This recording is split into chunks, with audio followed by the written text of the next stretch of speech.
Hi all and welcome to another week of the Truth, Honour and Integrity Show. My name's Thomas Williams. Tonight is June the 8th.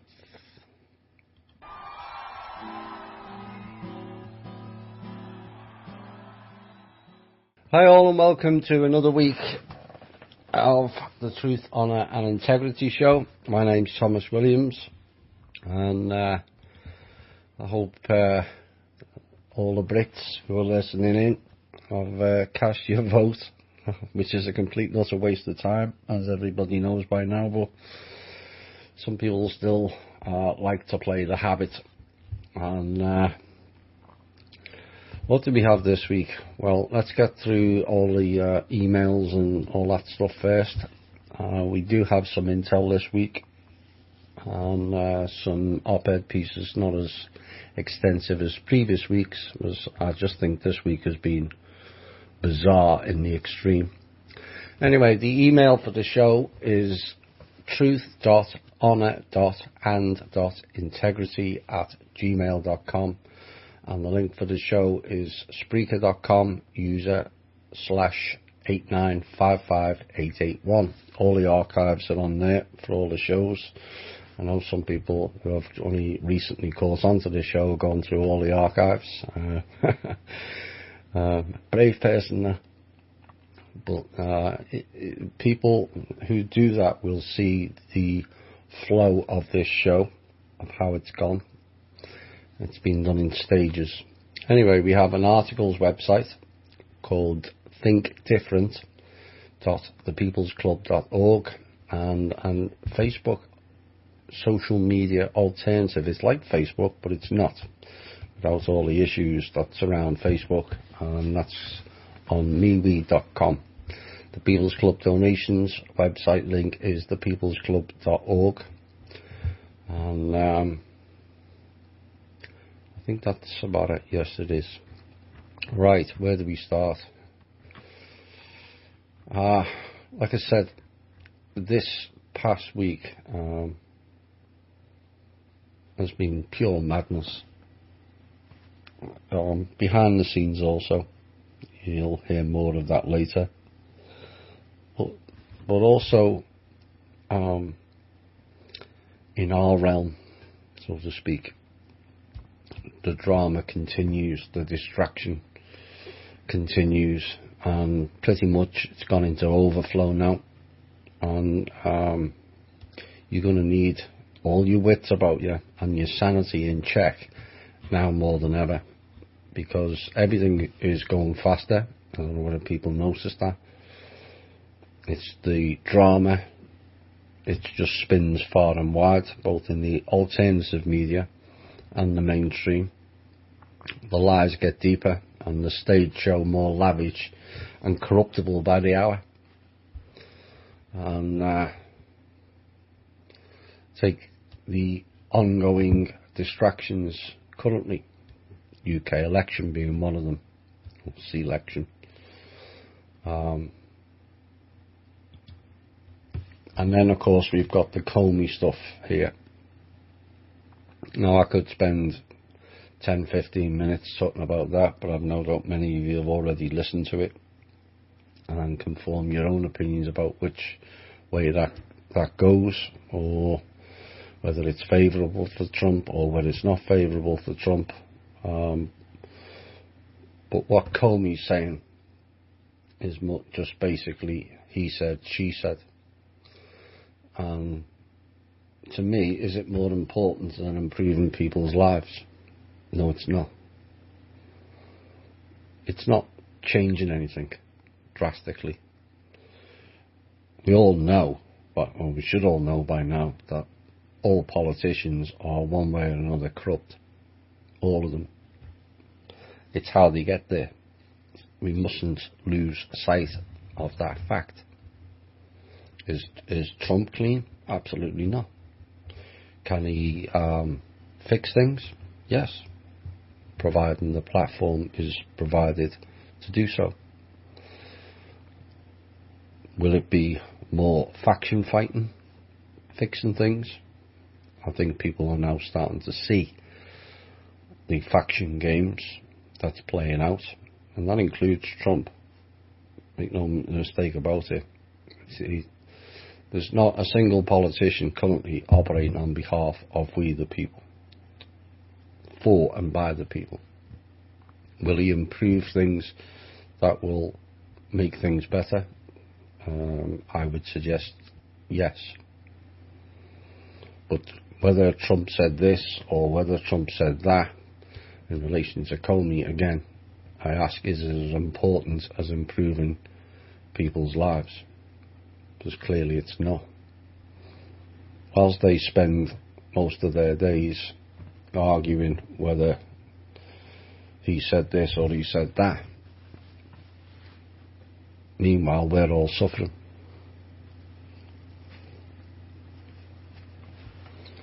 Now there's perspective on suffering. Are American lives better than they were 5 years ago? No. 10 years ago? No. We've been in a depression for the last 9, 10 years, and yet people keep telling us that things are improving. Not for we the people, it's not. So whilst all these hearings and testimonies may be important to some people, to me it's not. Because what's more important is improving people's lives. And yes, we have to, as Mr. Trump called it, drain the swamp. But I don't think anyone as yet has seen full evidence of the real swamp. We don't want the little eddy pool version. We want the full version. And that includes the big names. Not let's throw people under the bus names. We want the big names taken out and removed and put before juries, like Clintons or whoever's representing that entity currently. Bushes, Cheneys, Rumsfelds. You could go on and on. Wolfowitz, Pearl. Those names may not be familiar to some people, but those clowns and their American PAC document is basically what we've got now. McCain's. Have you ever noticed every time John McCain goes to the Middle East, there's violence that follows it?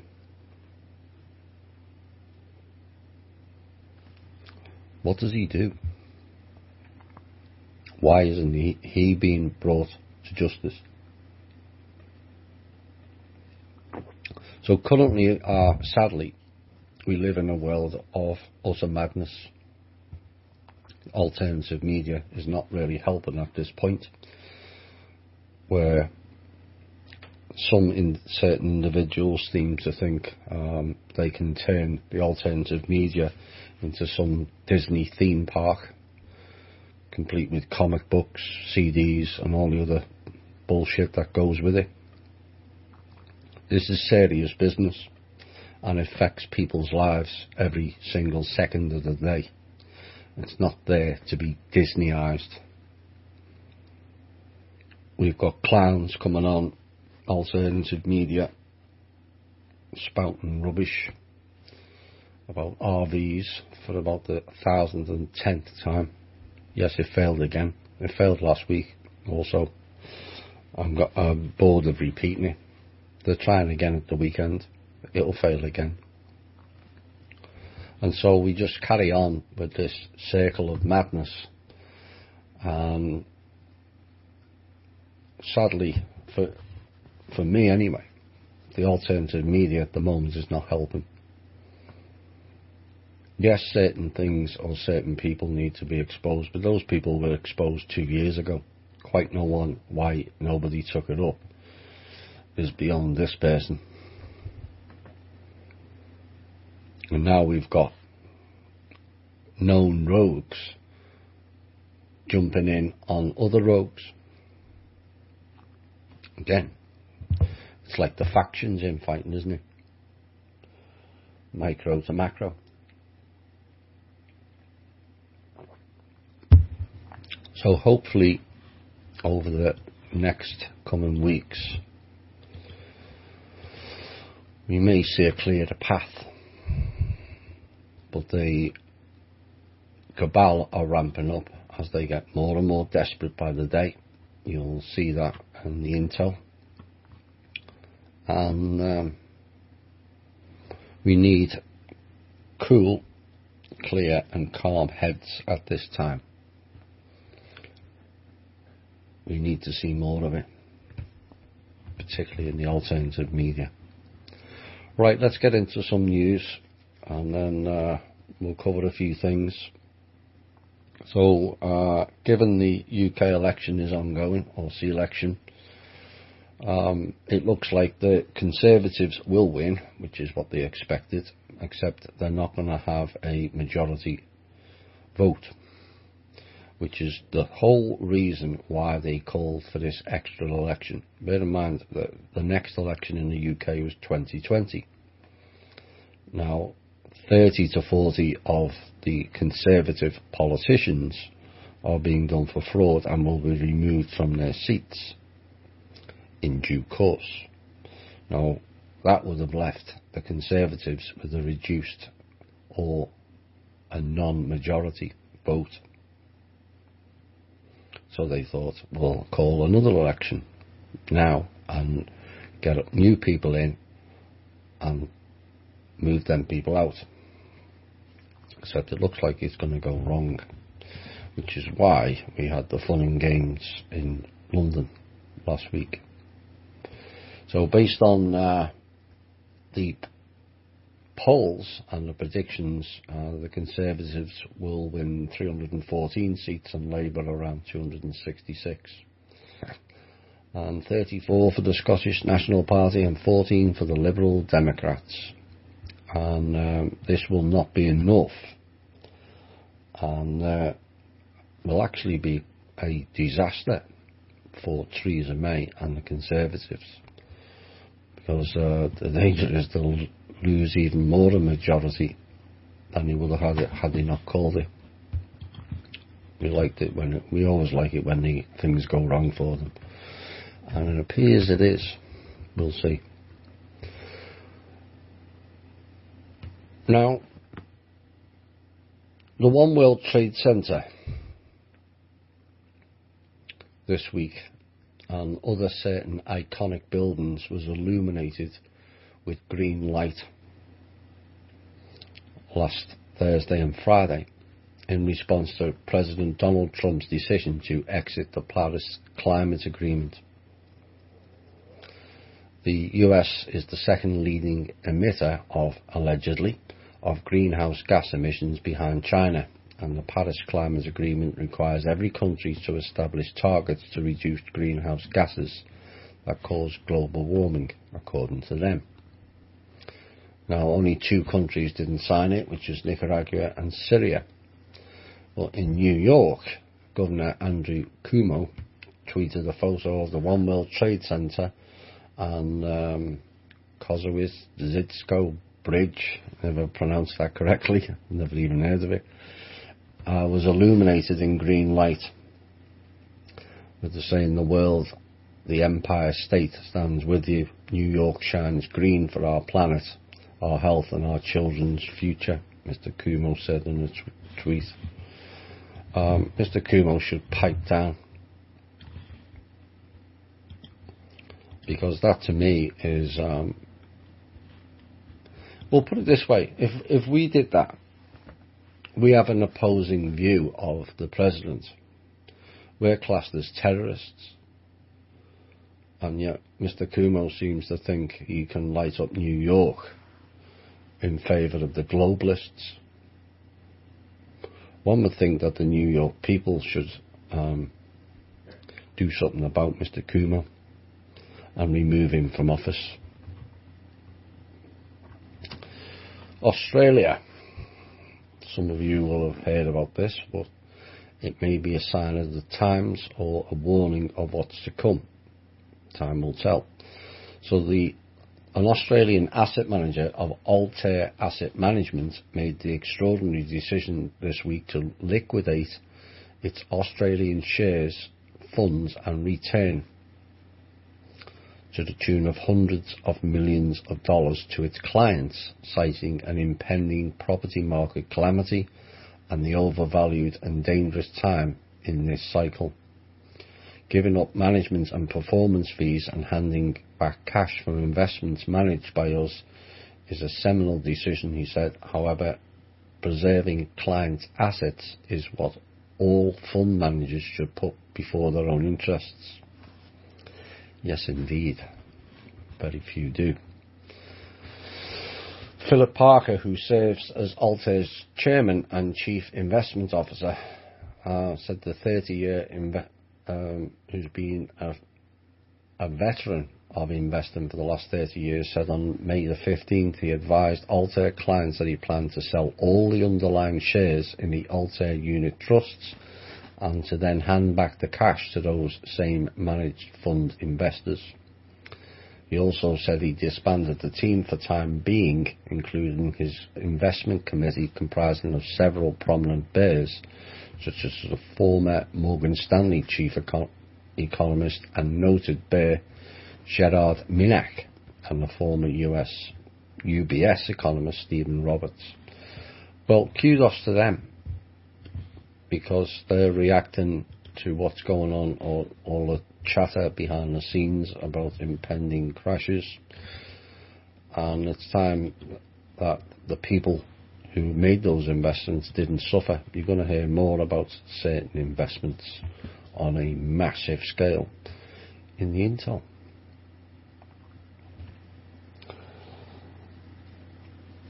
So the Democrats are now getting touchy with the entity known as Hillary Clinton, and they wish for her to take a cue from President Obama and step out of the spotlight. Wonder if that's double meaning. Maybe the entity representing Hillary Clinton is failing. Oops. But they say her string of remarks explaining her stunning loss in November, where she lost a one-horse race, coupled with the public remarks blaming the Democratic National Committee for the defeat, which many took as also being critical of President Obama, are hurting the party and making the 2016 candidate look bitter or plastic. Anyway, The Hill, who wrote this piece, interviewed more than a dozen Democrats to discuss Clinton's remarks, including many staunch Clinton supporters and former aides. They said they understood the need for Clinton to explain what happened in the election, and many also empathised with Clinton's anger over former FBI Director James Comey handling of a probe into her private email server. Well, consequences of actions, Mrs. Clinton. If you weren't rogue to begin with, people wouldn't have been delving into your private email. If you were clean, there would be no need to do that. You can't keep blaming everybody else. And you can't take everybody else out who speaks out either. Oops.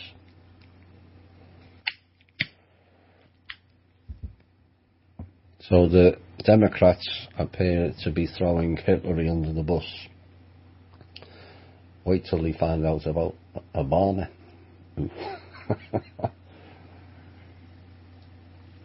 I think that, as Drake calls him, that boy is facing some tough times ahead, he thinks.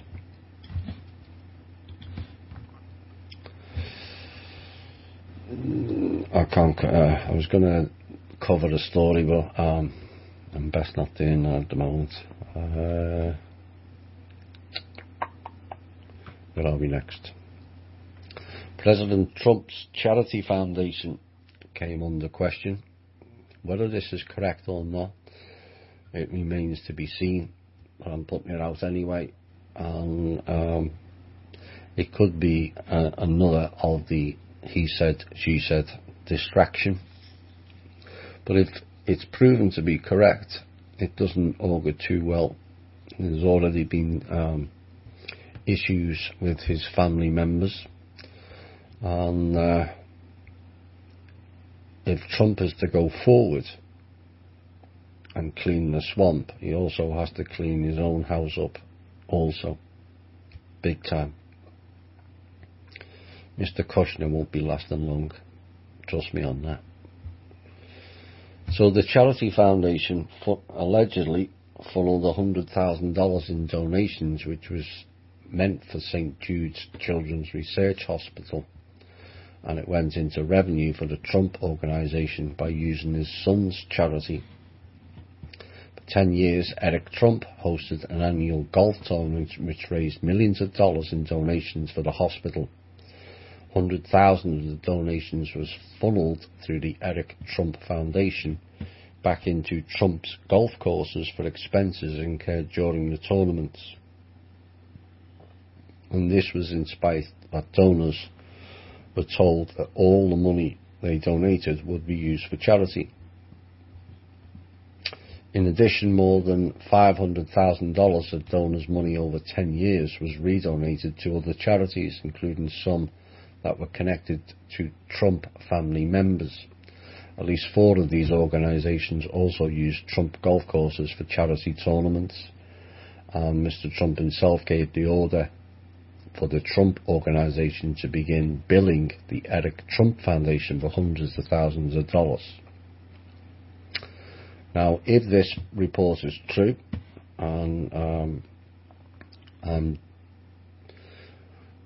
unsure either way, I'm not going to guide it one way or guide it the other, because there's a lot of things just being thrown out now, and it's like throwing shit to the wall and hoping some of it sticks.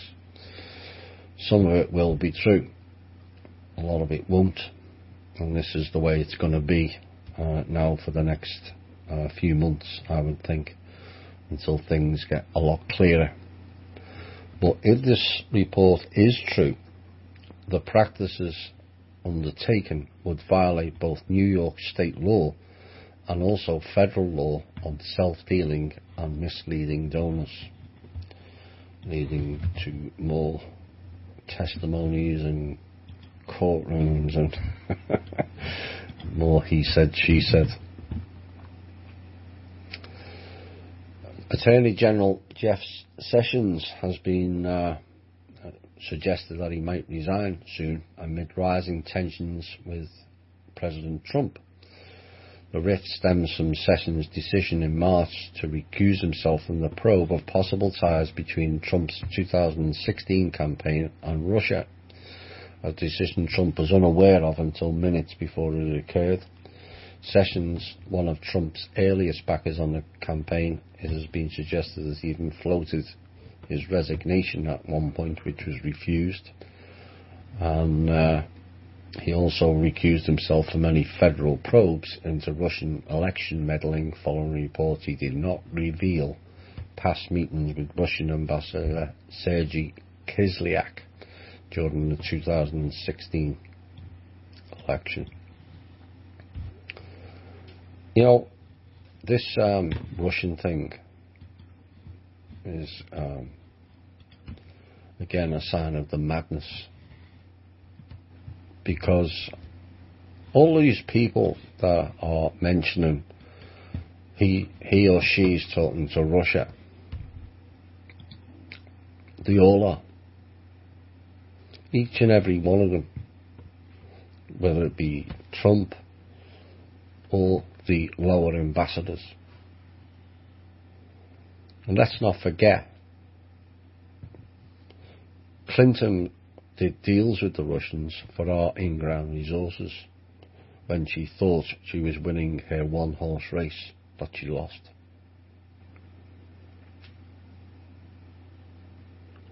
So, before people start getting het up about Russia this and Russia that, go into the overview. The point is, when you find out, Each and every one of them speaking to Russia. They always have. Oh, we're in a Cold War. Really? Someone turn the fridge on? Then we're not. Then we have to create another boogeyman because we're out of the Cold War and we can't buy any more weapons for the alleged Cold War. Let's create other boogeymen.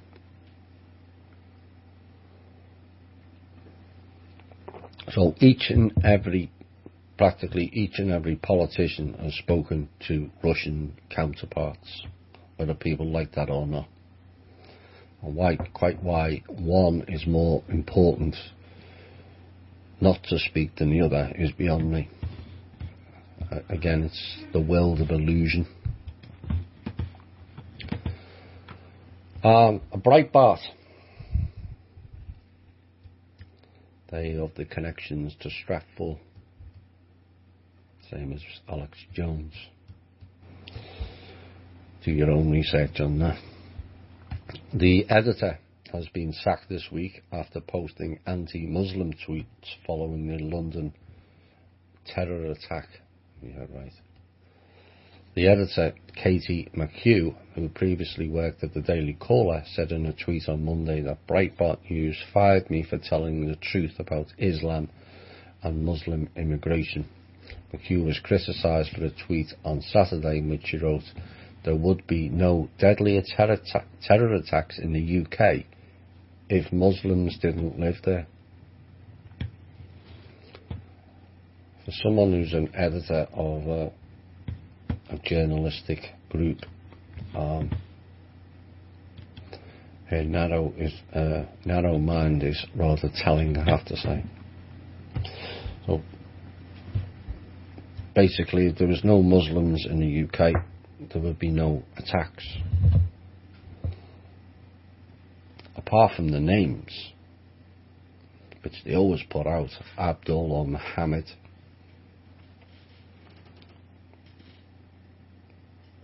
Have we seen any Muslims produce that, did he? Or are we just accepting their narrative again?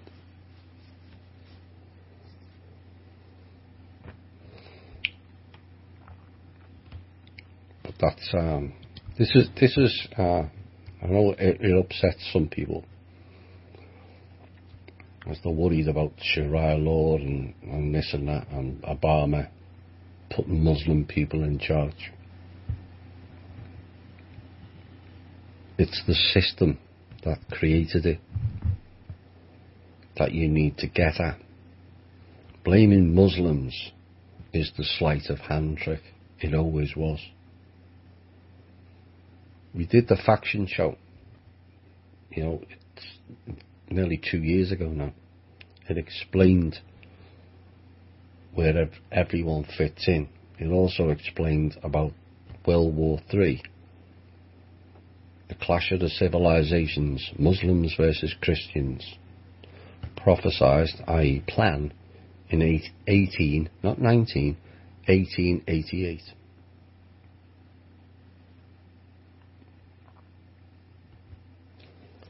And of course the internet is awash with it. Some of the alleged militia who are badly infiltrated, that I do know, are pushing the Muslim narrative.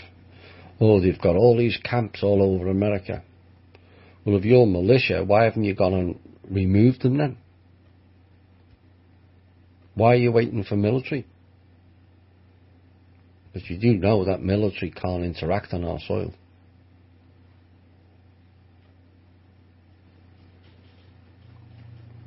I know some people won't believe that, but it's actually true. They're not allowed to interact on our soil.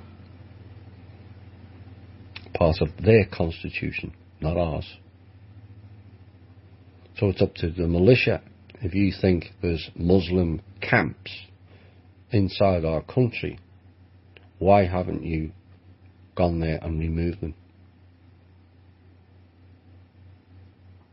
But it's all part of the fear program again.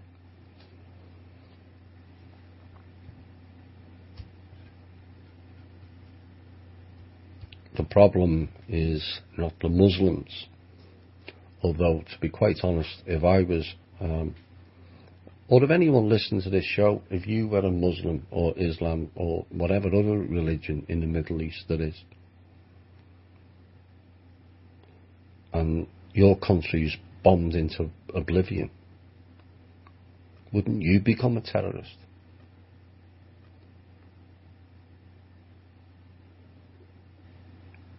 Pennsylvania, Ohio, Iowa, New York was bombed into oblivion by, let's just say, Syria.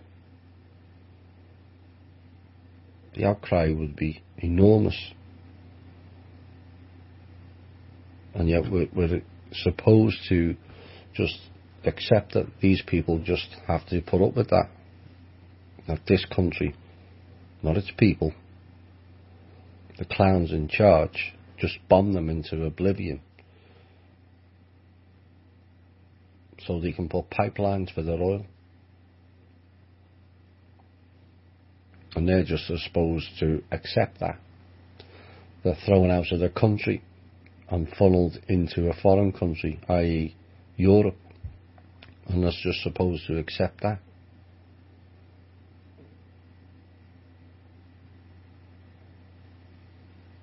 It's not right. The problem always has been, which is the elephant in the room, is the policy makers, not the people. And clowns like this Katie McHugh making statements like that, there would be no deadlier terror attacks in the UK if Muslims didn't live there. Perhaps there wouldn't be any terror attacks at all if America, Britain and a few others didn't bomb the Middle East into oblivion.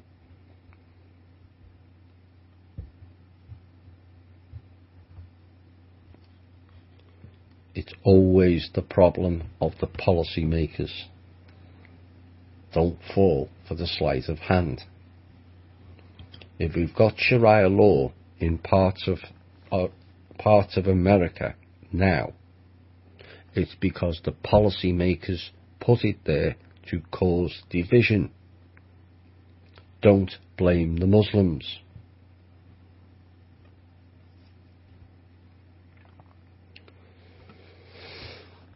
Cost of medical care.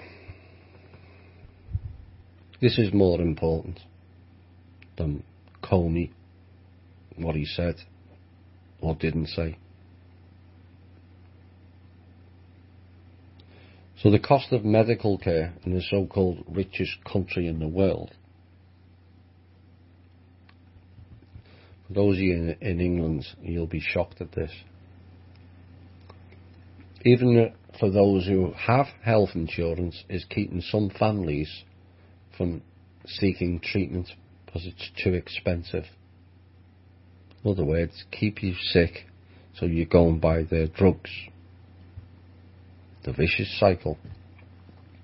25% of adults in a recent poll said that they or a family member had avoided seeking medical attention because of the cost. In 2016, the average annual premium for an employee-sponsored health insurance was $6,800 for single coverage in a preferred provider organisation, PPO. However, the annual premium for a high deductible plan available at work was $5,762. Under a high deductible plan, employees can use a tax advantage health savings account called a HSA to cover qualified medical costs. These plans must have an annual deductible of at least $1,300, roughly £1,000, for self-only coverage, or $2,600 for families. Out-of-pocket expenses each year may not exceed $6,550 for individuals and $13,100 for families. Here's the kicker. For 2017 HSA, which is the Health Savings Plan, got it right, yeah, Health Savings Account, holders with self-only coverage can contribute up to $3,400 annually, while those with family coverage can save up to $6,750. Like I said, here's the kicker. Assets in the HSA accounts have now surpassed $53 billion.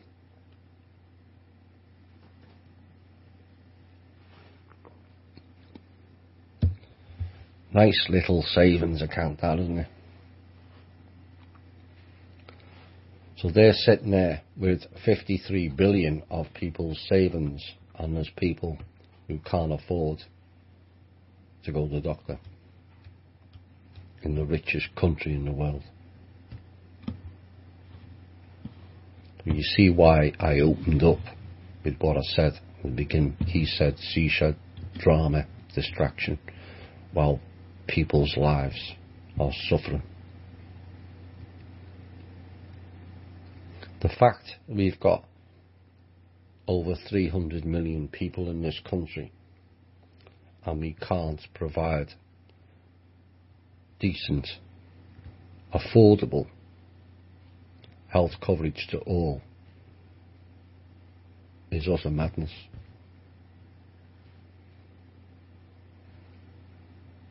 And the problem is we've got too many shareholders. It's the same with the utilities. Why have we got shareholders in people's health and energy or water? They're essentials in life. They're not there to be made profit on, or shouldn't be.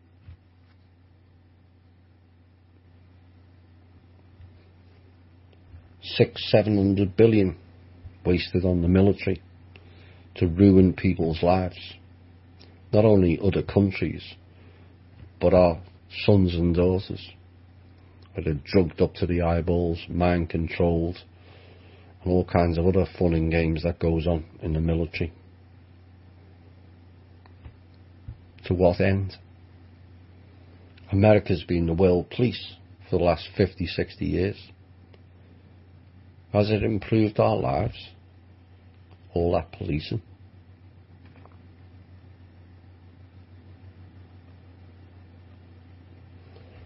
Why are we working more than most countries in the world and yet appear to have less?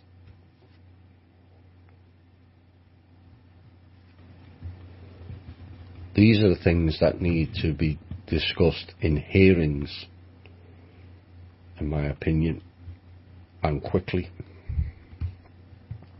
Here's some other madness. A farmer, you know, those people who farm, is facing a $2.8 million fine in California by state and federal regulators for planting wheat on his own land. I told you the world's going mad. John Duarte, owner of Duarte Nursery, said the government is retaliating against him for filing a due process claim against him because we work for the Pacific Legal Foundation here in California, and filed a due process, a Fifth Amendment civil rights suit against the government for sending him a cease and desist notice without any form of hearing, or without getting their facts right to begin with. So they retaliated with a $2.8 million lawsuit against him to stop him planting wheat on his own land, farmland as well, in case people were worried about deed restrictions and all that nonsense. This won't come as a surprise. Yet again, people suffering. Yet again, certain demographics of people suffering. A report this week states that certain states with the larger black populations provide less cash assistance to their citizens, according to a recent study published by the Urban Institute.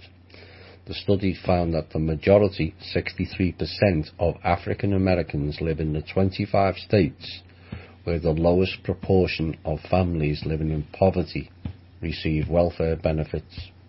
Each year, states receive a federal block grant under Temporary Assistance for Needy Families, a program restricted to low-income families with children.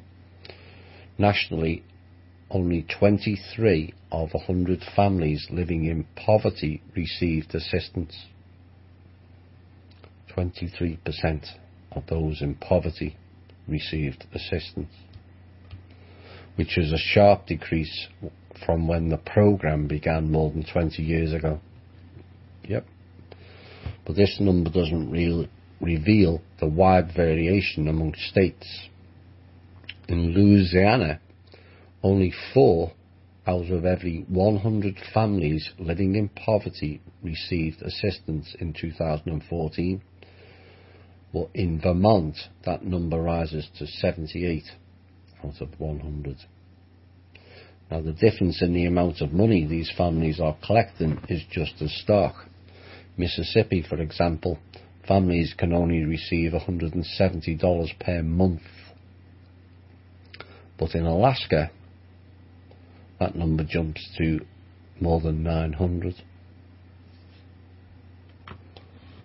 Perhaps somebody can let us know why the discrepancy.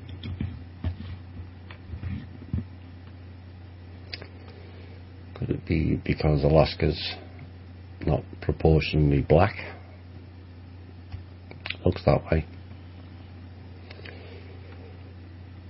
How are we for time?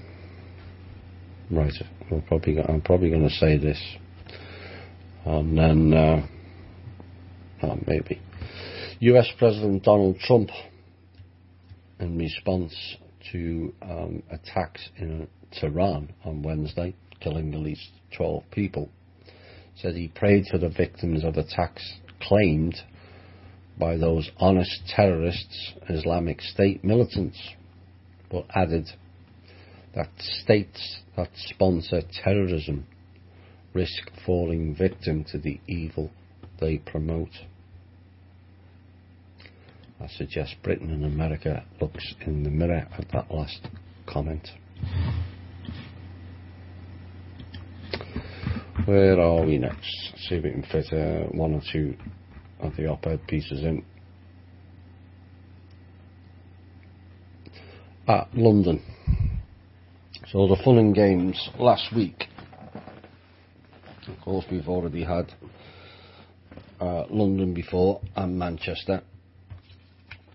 And yet again, they get sloppy. Now, there's things going on in the Middle East which may play into it. Britain, for those that don't know, was the country that created the State of Israel. It was all set out as far back as 1919 with the Balfour Declaration. It's an empire base, nothing to do with the Bible. It's just an empire base for the Middle East. Now, from what I am hearing, is that Israel's been told they have to accept a two-state resolution. Cue fun and games in London. It's not a coincidence. Now, this latest incident. In March, in London, alleged terrorists drove a vehicle across a London bridge, mounted the pavement and run people over, and people died. The vehicle carried on, they got out, stabbed some people, and there was a shooting. Then in June, some more terrorists come along, again on a London bridge. Again they drive the vehicle on the pavement, run people over, some people died. They then carried on, stabbed some people, and then there was a shooting. And people fall for this bullshittery.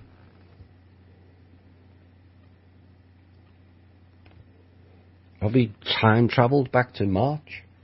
Do people not put two and two together?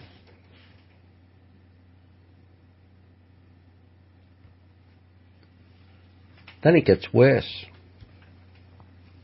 And the reason why I mentioned Israel becomes quite clear. I was watching BBC America as just within the hour of the incident taking place. And the BBC is known in the UK for being pro-Israel. In fact, most of them that are employed in the BBC are Jews. They always have been. So the BBC decides they've got somebody who was at the scene but didn't appear to see much to come on live on air and tell the viewers what took place. The first person that came on, his name was Joshua Land. And I went, really? Joshua Land. And he says, I'm going to hand you over to my friend Christian. I thought, what the F did he think they're playing at? Joshua Land and Christian then went on to denigrate Muslims. So now you know what the incident was set up for. I mean, do people not see this? I twigged straight off with the Joshua Land. I thought, what a strange name. And then thought, oh well. And then he says, I'm just going to bring my friend Christian in. So the Israelis and the Christians then proceeded to denigrate Muslims, all under the guise of an alleged terror attack. And then it gets worse. The cops in the UK have been caught out before, changing clothes. There was an incident about, probably about 10, maybe 10 years ago, might be less. A load of Brits died in Iraq, and they marched them down a fairly long road in the south of England, and there was people clapping or singing, and there was a load of alleged Muslims, women in burqas, shouting death to the troops, and all kinds of other anti-military slogans on banners. Unfortunately, Sky News had the news helicopter. Well, actually it was fortunate for us. Sky News, which is Fox, was covering the event live, and suddenly the alleged Muslims, in inverted commas, went down a side street, all in their white cloth, and then they took them off, and underneath the white cloth was police uniforms. whereupon they got into a police van. So this is what goes on. Except these cops in London last week were caught changing into military garb, and lo and behold, the people that were shot, the alleged terrorists, had the same pants on. Because Muslim terrorists always run around in American camouflage pants, don't they?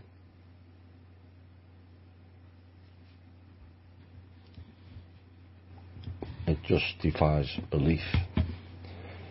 Meanwhile, the donation fund is £13 million. $16 million already that they've robbed off the people.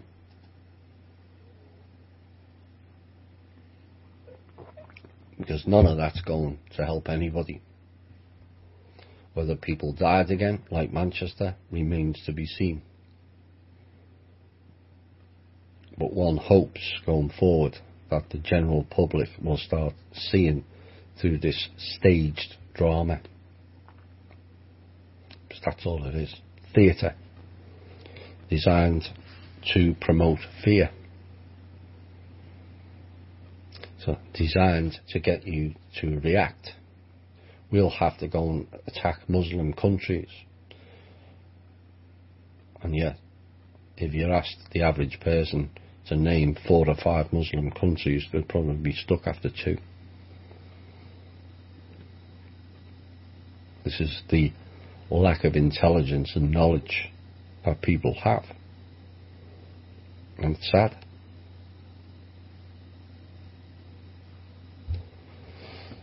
So that is what's behind the London Fun and Games. It's to do with Israel. Right, we're going to have a couple of songs, and then we'll be back with the intel and a few more things I want to cover, some funny bits, and let's have some bagpipes.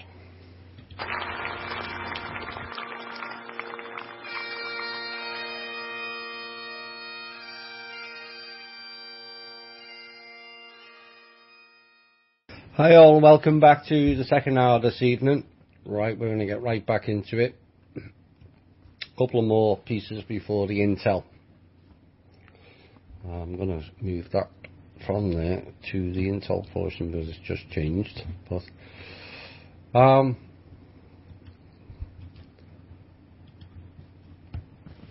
I've mentioned recently about the People's Club, and I'd like to thank everyone that's donated. There's still a small amount of funds available.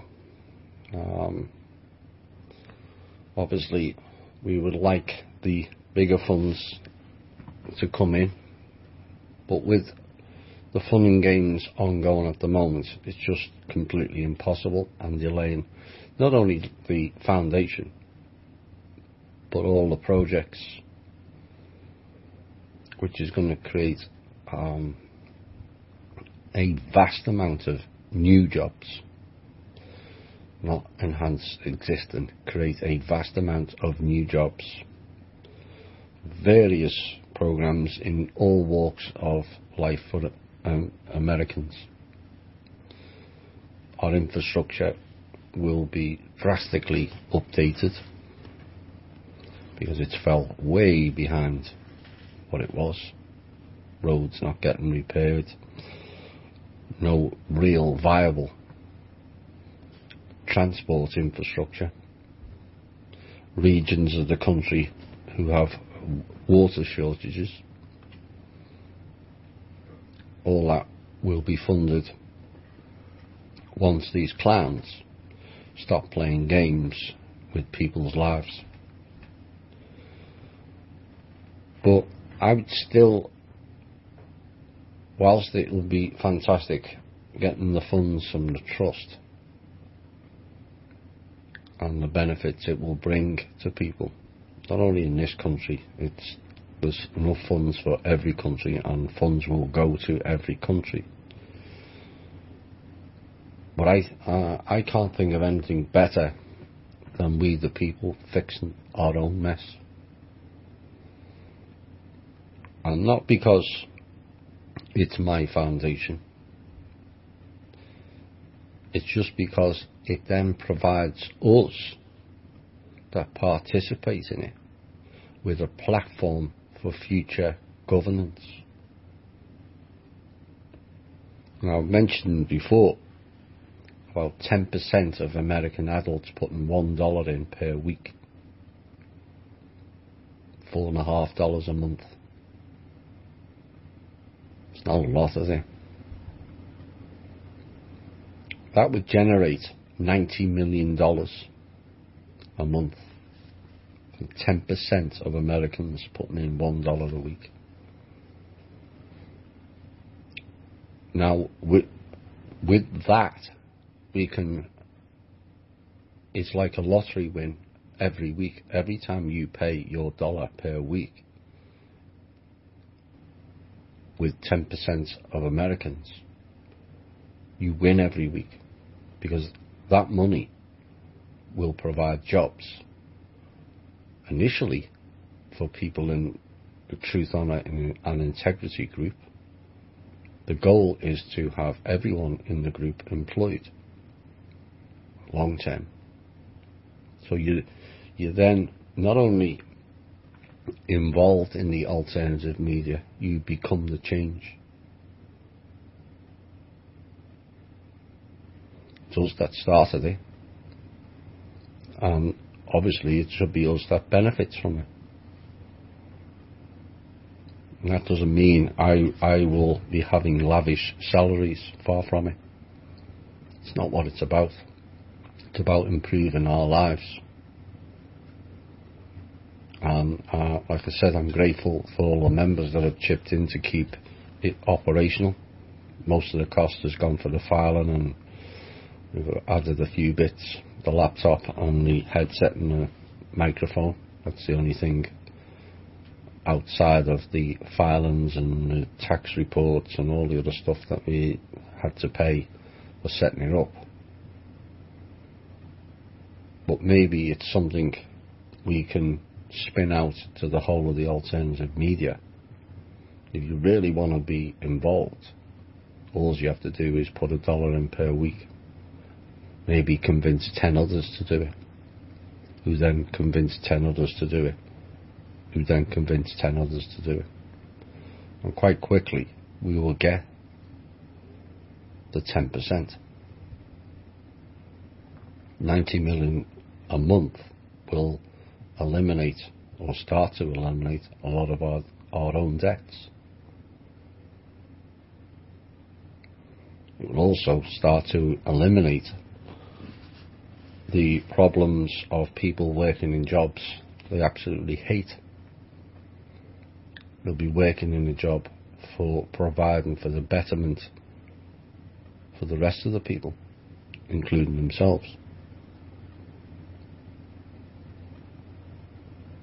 You know, I know people say, oh, it's just another scheme, but it's not. It's $1 a week. And we can fix our own problems. We can get rid of our credit card debt. We can create jobs. We can create organic farming. Whatever you choose that will be beneficial for, not corporations, we the people. If we come up with commodities that can knock out the cabal corporations, then we can fund it. Quite often people have inventions that they can't get off the ground through lack of funding, which is all deliberately designed to keep the competition away from the elites. But if we had funds, we can fund those people.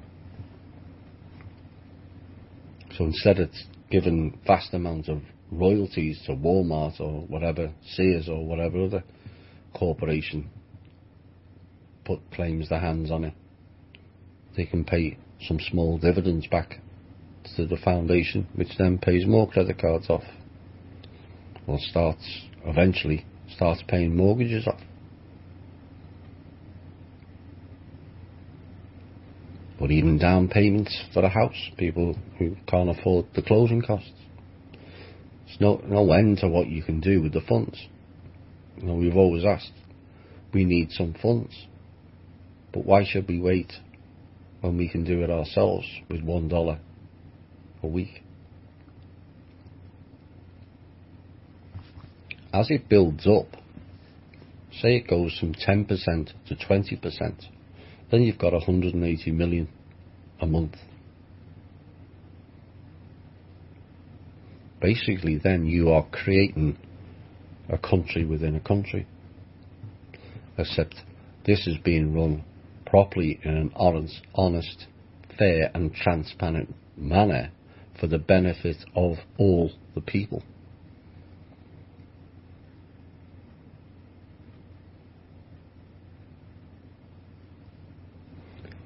Something each listener needs to think on. Like I said, eventually we will get funds from the trust. But while the clowns are operating, they're blocking it. They know what we're doing.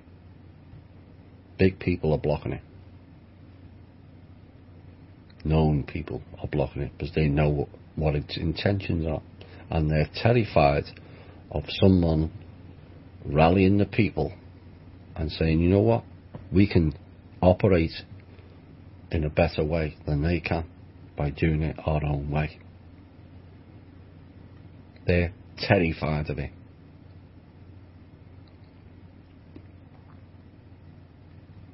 So instead of wasting money on Disney-fying alternative media, buy a People's Club lottery ticket, $1 a week.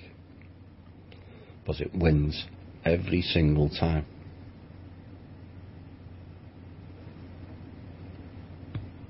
I'd like to, a couple of people have sent me emails and thanks for that. I meant to read one out, but I forgot to pull it off my phone. Basically, we need a marketing, but it's up to the members of THI to go out and market it.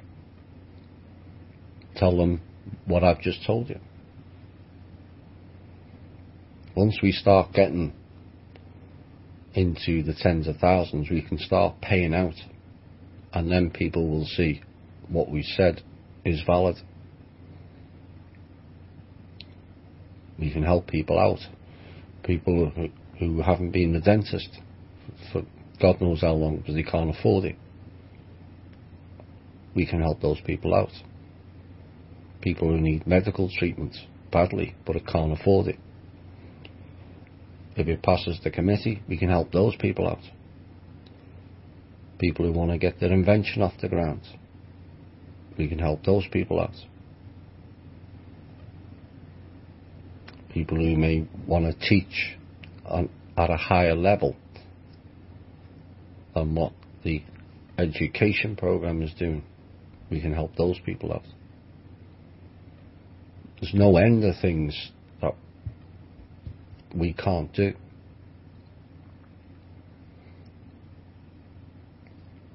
And like I said, it's great that we're going to get funded by the trust, but think of the empowerment of the people doing it. All it takes is 10% of Americans, or even 5% is 5% of Americans is $45 million a month. Again, what can we do with that? What can we do with 10% of that? Even 4.5 million. Instead of wasting money on Powerballs, where the odds are something like 280 million to 1 to win it, you win every single week. Talking about lottery, there was a massive, I don't know whether it was won this week or not, I haven't checked, but there was a massive payout on the Powerball or whatever it's called. And this is something that people really need to get a grasp, and why I brought up the People's Club before it. The person who wins that lottery, whether it's rolled over or not, the estimated payout was 235 million.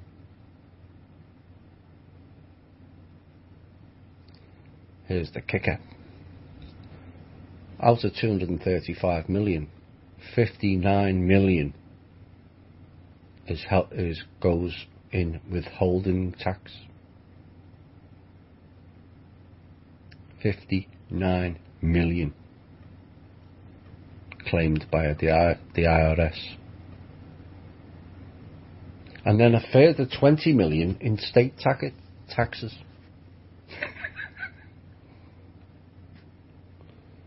So, the person that wins the lottery, yes, it's fantastic, they won 235 million. But who really wins here? 79 million of it goes out in taxes.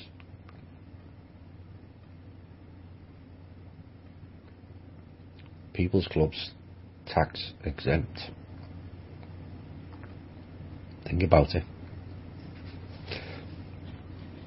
Whilst it would be nice for the person or people who won that lottery, if it was won, because I haven't checked it, it's quite a nice earner for the people who take it all and give nothing back, is it not? 79 million. Imagine what we could do with that. And that's why I brought the People's Club up. You're playing lottery, you can play the People's Club lottery. You win every week. Now, there's been an isolation of Qatar this week. And this is something that should be of concern to people. I've mentioned before about the caliphate. More and more people are now starting to see that as a possibility. But basically, the isolation of Qatar is more to do with Israel again. Oops. And Saudi Arabia. Basically, they're ganging up on Qatar. Because apparently Qatar favours Iran and Hamas. Forgetting that certain John McCain, cough, also funded the same people. Oliver North, cough, cough again.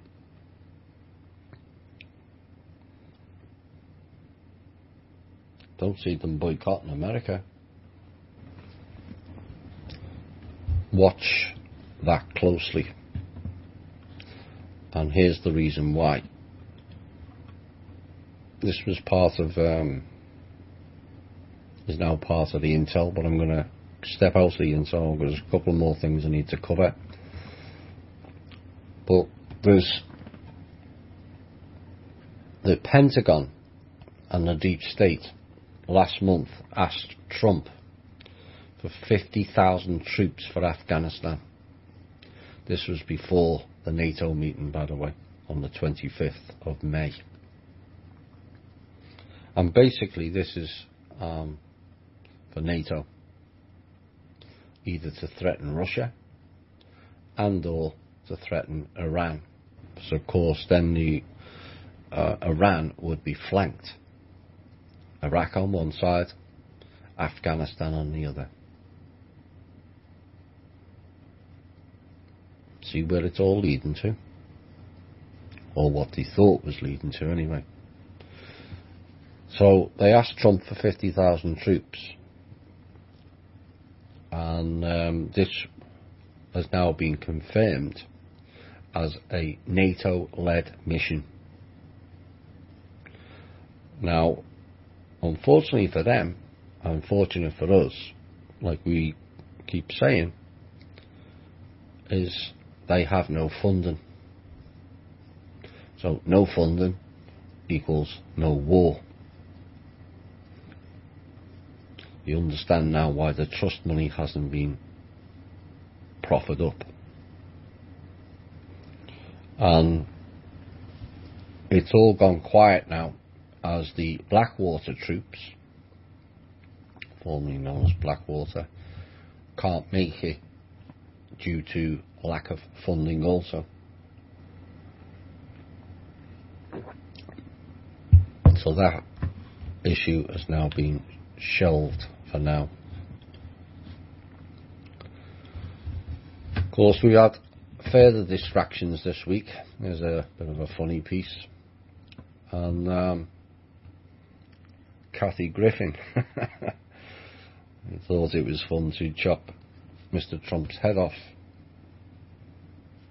Again, certain other people would have been classed as terrorists for doing that, but those in the celeb field seem to get away with these things, apart from slaps on the wrist. So I was doing some research and etymology again, and I came across this, and I thought it's rather fitting. A hippogriff is a legendary creature which is supposedly the offspring of a griffin and a mare, which kind of fits Kathy Griffin, who has spent the last week doing a good impression of David Wilcock and his whale fest with Kerry Cassidy. I mean, this is total distraction. I mentioned it earlier, it's distraction news. We should not be interested whether Kathy Griffin goes back on the TV or not. She's irrelevant anyway. She's not even funny. I mean, she's just not. But this is what people will need to look out for. You're going to see a lot more of this. The celebrity, in inverted commas, parade is going to be ramped up. And I would expect another O.J. Simpson style production to distract the masses in the coming weeks. Watch for it. Basically, they're losing the war on the news propaganda. So now they're creating sideshows like Kathy Griffin and others. It's all crap. And I just hope the people won't fall for all the drama, gossip aspect of the news. Here's another celebrity before I get into the intel. The guilt-tripping celebrities, and Angelina Jolie being one of them, highlighting how poor the children are, etc., etc. A bit like the Vatican highlights how poor the people are around the world, but keeps collecting at the churches off generally poor people and give nothing back. Well, Miss Jolie this week had decided to add sheer hypocrisy of right in your face by paying $24.5 million for a home in Los Angeles. You know, there are many people all over the world who can't afford to spend $24,500 on a home. Never mind $24.5 million. And it's this hypocrisy.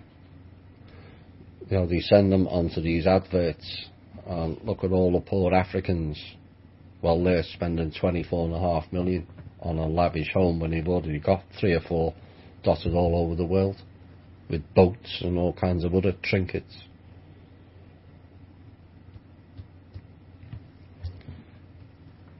It drives me mad. Right, here we go with the intel.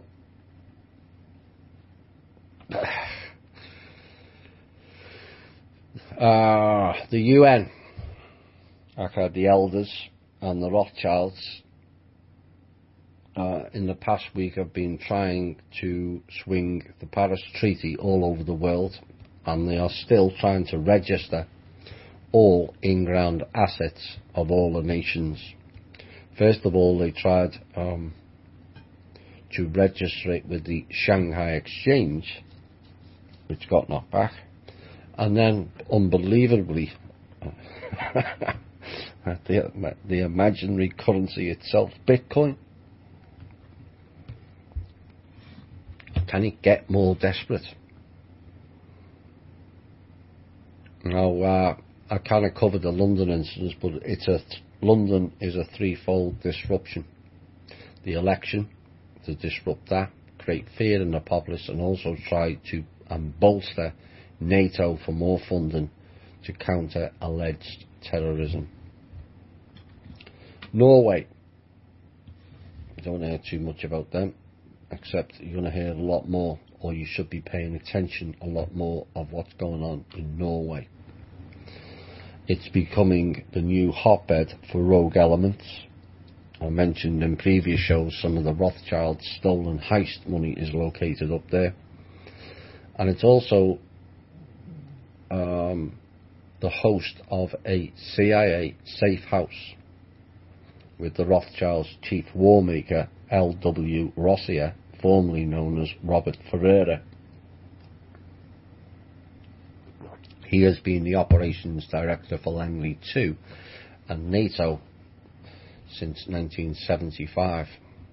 Of course, we have other CIA or ex-CIA operating from Norway in the alternative media at the moment. Now you know why I tell people to exercise caution. Canada, on Friday night, and this is probably why Obama is there currently, the clowns tried taking over all of Canada's in-ground resources. And this is part of a broader attack against all Commonwealth countries, which includes America, Britain, Australia, New Zealand, India. They're all Commonwealth countries. And they are also attempting to hijack select African countries. The African Union currently is in the UN this week for the same reason. So they can, or think they can, claim all of Africa's in-ground resources. So far, all attempts have been blocked by the trust people and will continue to be blocked. The reason being is they can throw their bits of paper around all they like, but they have no validity. They've got no authority, and they've got no sovereignty, and they've got no rights to anything, period. Everything now belongs to the people. And I mean that. It's been done. Now, when this rolls out remains to be seen. The old adage of the time factor again. But the money that belongs to the people and the countries will be rolled out. But it just depends how long it takes. You know, there was rumours they were all going to be gone by April, and then more rumours the cabal will be gone by July. But they still roll on, throwing all kinds of paper here, there and everywhere, thinking the royal this and royal that, right honourable this, right dishonourable, more like it. But everything now belongs to the countries and its people. I'll tell you why in a minute. Well, people will remember some of the back shows I mentioned the TRN World Note, not Treasury Reserve Note. Oh no, not American Treasury Reserve anyway. This was a World Treasury Reserve Note. So it wasn't even going to be our money. Well, that's now being put back on the shelf, because obviously they couldn't get it off the ground, because no one would support it. And what they're doing now, they're calling for special drawing rights again, which is kind of eerily similar to the last story about claiming in-ground assets. The SDR, special drawing rights, is where a designated country, let's use an example, China, will collect the assets or the gold from, for argument's sake, South Korea, which is actually correct, and you're allowed to leverage against that gold and those assets, but the host country keeps hold of them.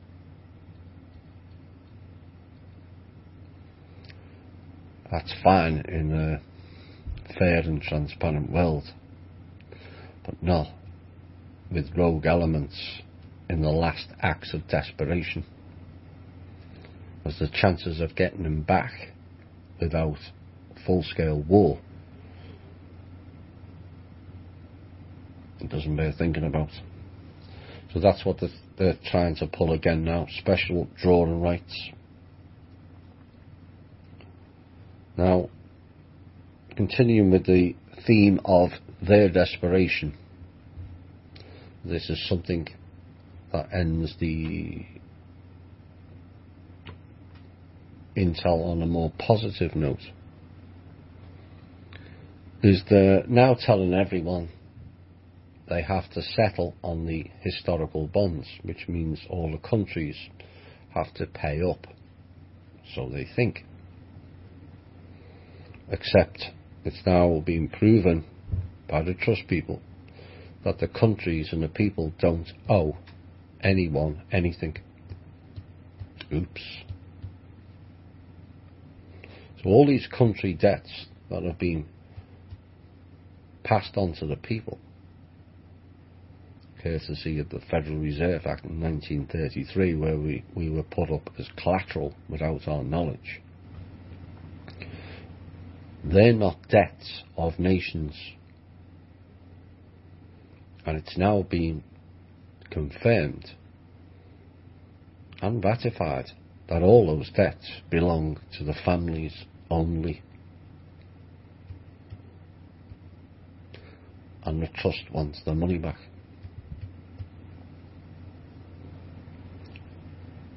So all the historical bonds, every last one that was issued by families to withdraw from the trust, which they then lent money to the countries, but the assets, including future tax payments of people, were calculated by the trust as an investment on behalf of the nations. An investment, not a debt. And the investment was made by the trust, and the countries were supposed to be paid as dividends, not debt instruments.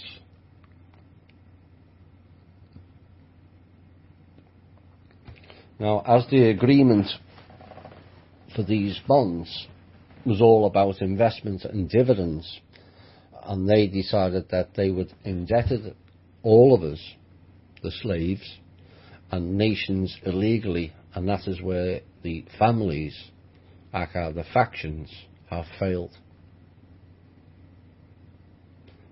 because they've been called in.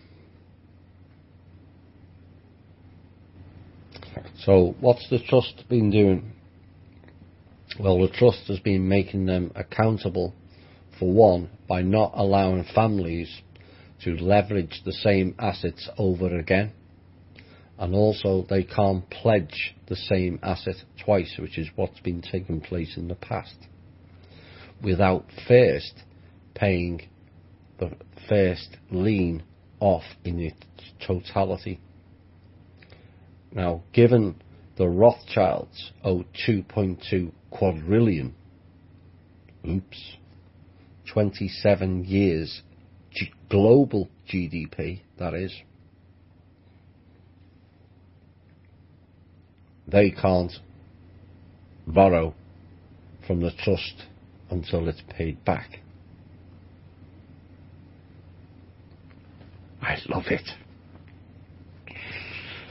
So the trust is about to settle things out with regards to the historical bonds and give all nations their respective dividends back and none to the families.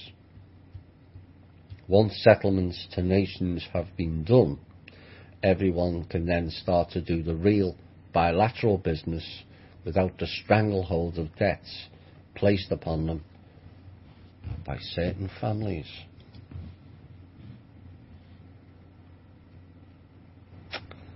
We stand at the crossroads. Our hearts have been sinking low, but we're about to get a voice.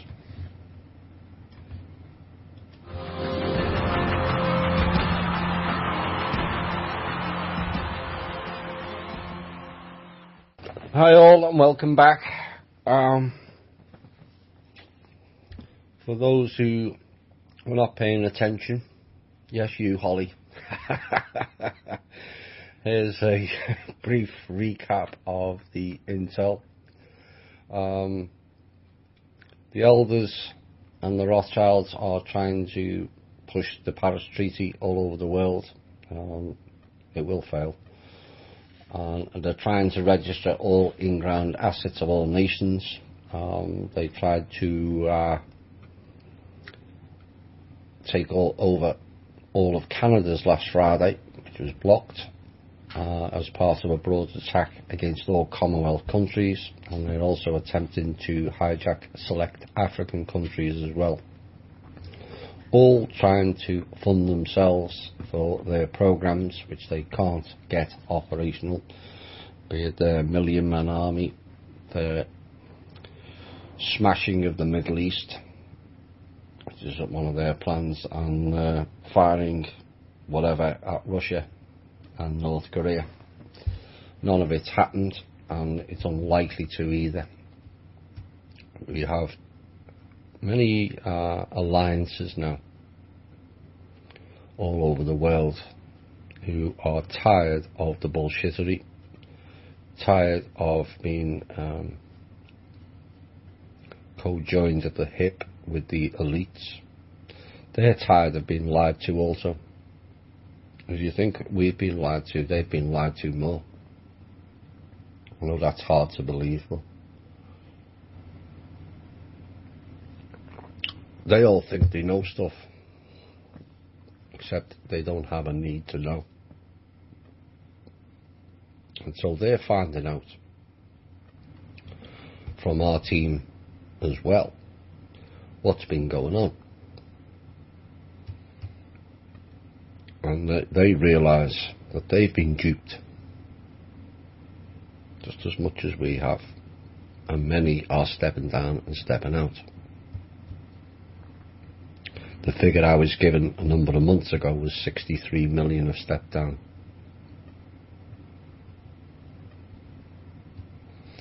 Now,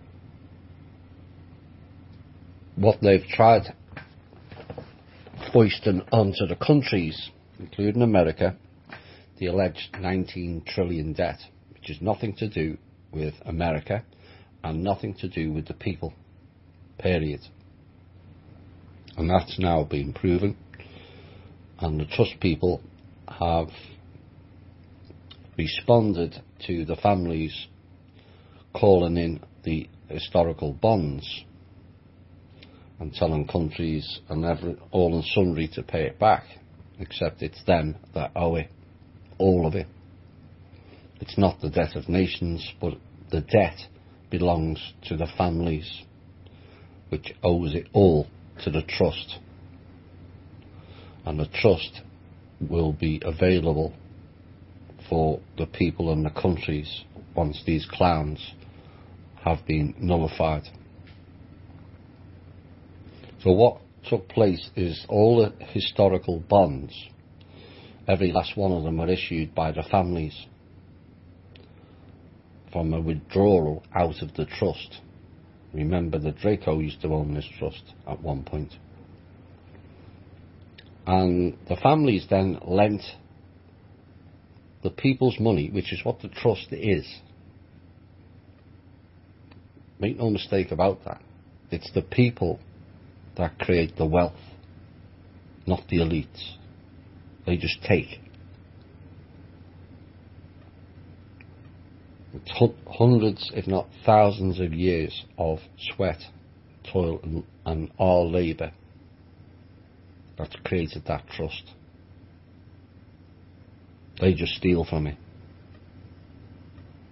And we're being allowed to get away with it, but no more. So they were then lending money to countries, including America, allegedly lending, except the assets, including all future tax payments of the people, were calculated by the trust as an investment on behalf of the nations, not a debt instrument. So the investment was made, and the countries were supposed to be paid back as dividends, not debt. And so as the agreement was all about investment and dividends, and they in turn indebted all us, the slaves, and nations illegally, that was their downfall. The families, aka the factions, have failed because the trust people have called them in. So what has the trust done? Well, they've made them accountable, for one, by not allowing families to leverage the same assets over and over again, and also not allowing them to pledge the same asset twice.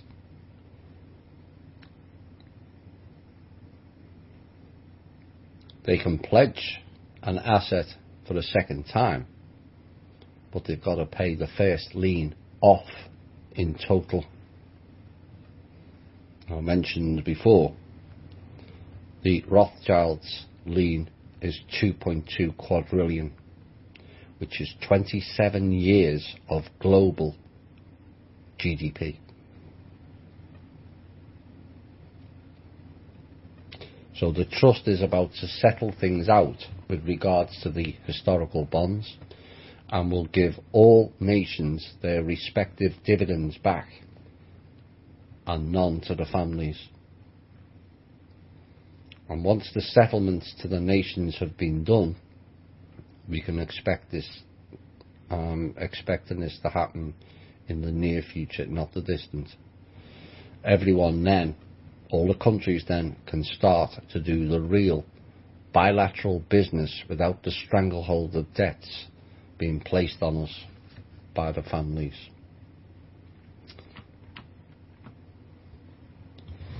That is what the people connected to this show have been doing. I know some people get edgy with them because they haven't provided the funds for the foundation, but there's bigger things going on. That's just one aspect. They're involved in a total of 479 aspects of global issues. They're trying to correct all of them. It can't be done overnight, particularly with the threat of violence being held over those in the front line. We've reported in previous shows they've been shot at. UN troops trying to abduct them. They don't like it like spoiled little kids. You play the game their way or they take the ball away. Except they haven't got a ball anymore because we took it off them.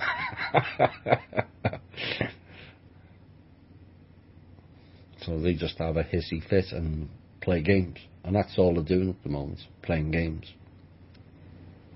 No one's listening to them, apart from a few clowns in the US Inc. military.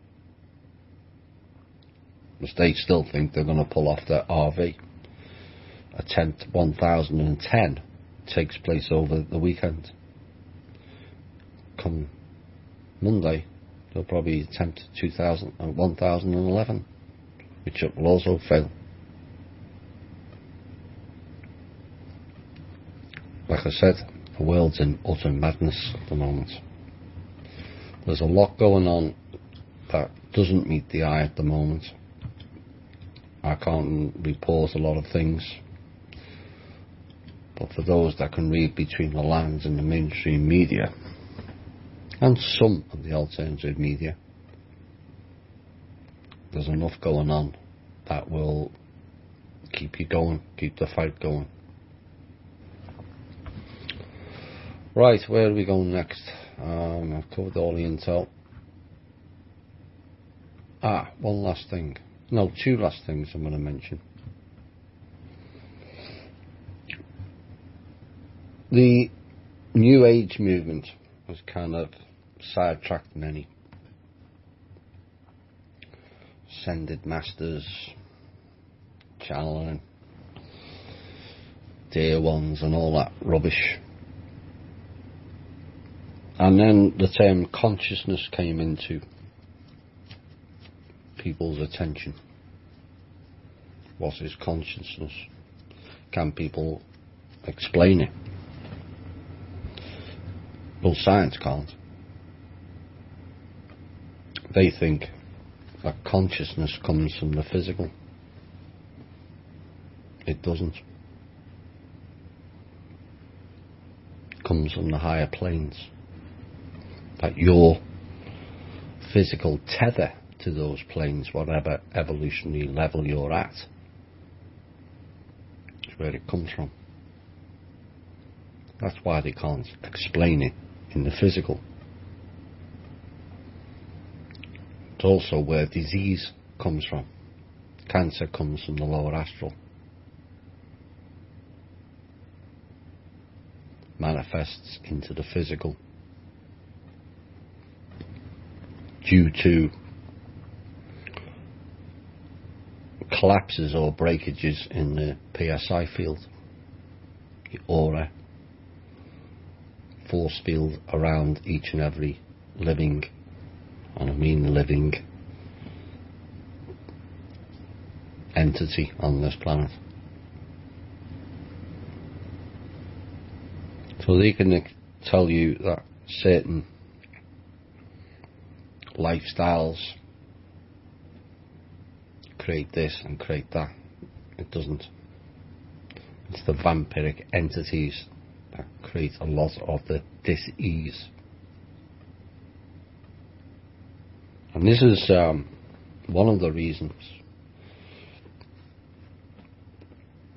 we at Cosmic Voice, when I was host over there, banned channeling.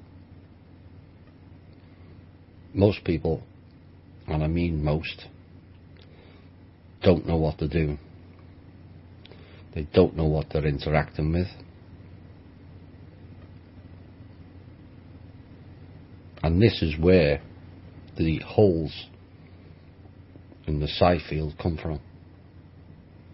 People active in the astral level.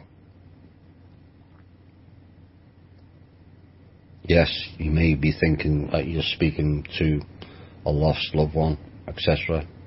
Or certain ones think they're speaking to source. Anyone who tells you they're speaking to source is talking BS or has been duped. There is no speaking to source.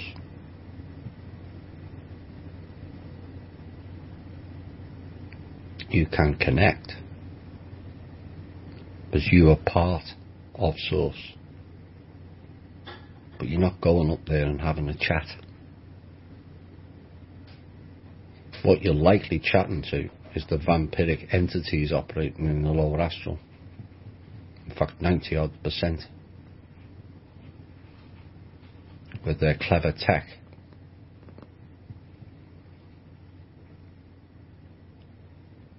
And so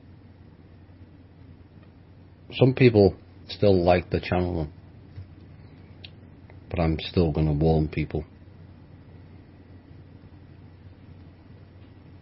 You really have no idea what you're dealing with when you open yourself up.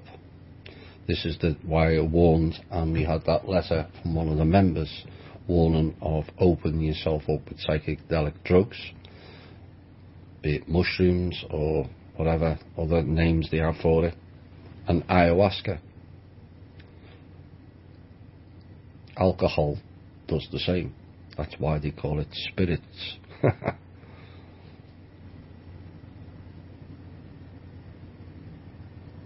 We have to be very careful, more so now as the astral layer is collapsing. The archon influence is collapsing.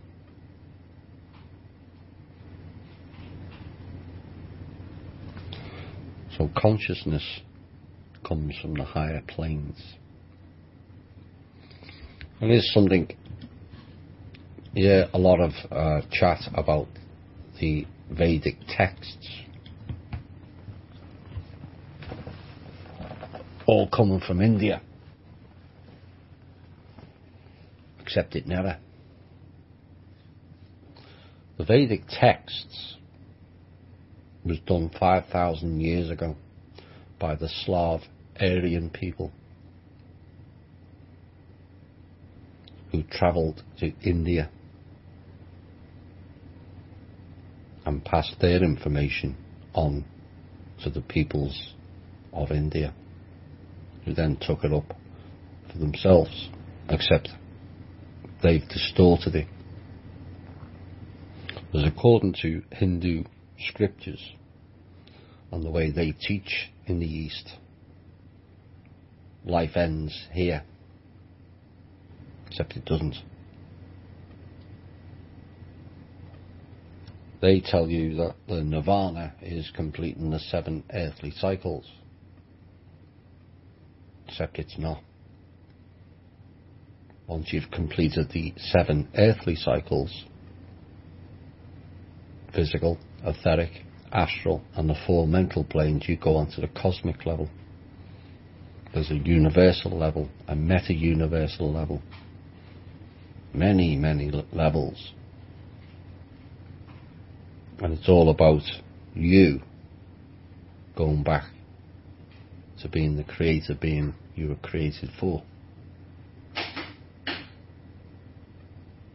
Except there was a lot of creator beings trapped in this construct system. And the teachings of the East is about limitation. The real teachings came from the Slav Aryans and the Rus and the White Volk. I may do a show that covers this more when I get time. I keep saying that, but time's not on my side at the moment. So the Vedic text came from the Slav Aryan people. Interesting name, Aryan, spelled the same as the Nazis. Do you think that name came up by chance? So that name would be hated for the future because the Germans were propagating the Aryan race, which then becomes discredited. Did the Germans have previous which was discredited? Yes, the swastika, the ancient sun symbol that's in virtually every culture all over the planet. They all draw the same thing. So the SS took that and inverted it.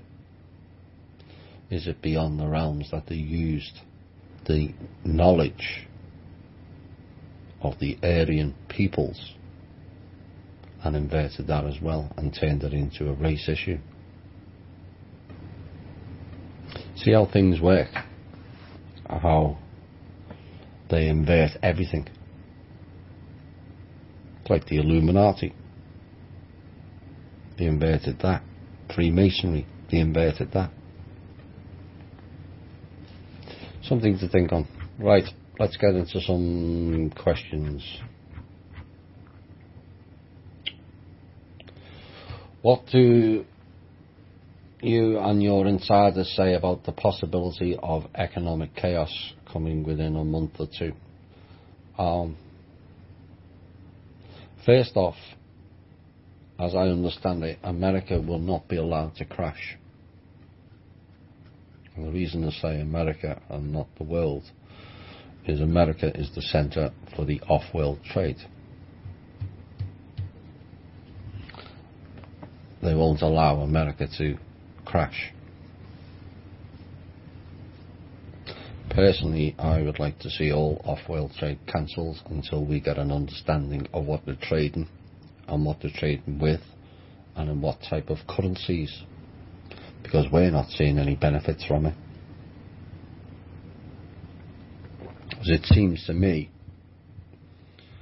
we're paying for all these materials and our labour, and certain elements within the military are either being funded off ledger accounts, it's going to black budgets, or they're being paid in response with advanced technology that's being denied to the people. Either way, it has to be stopped. Now, the transatlantic treaty and the Pacific treaty is both related to off-world trading and why they were cancelled.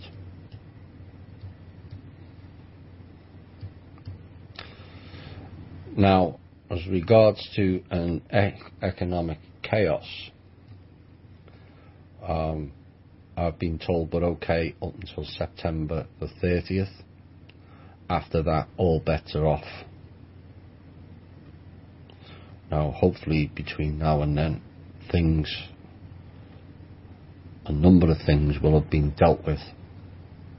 A number of things will have been implemented, and a number of things corrected, and a number of things released to make that possibility an impossibility. What's to keep the crooks from stealing all the money donated to the People's Club? Well, at the moment there's not a lot in it, but something is in the pipeline that may strengthen it.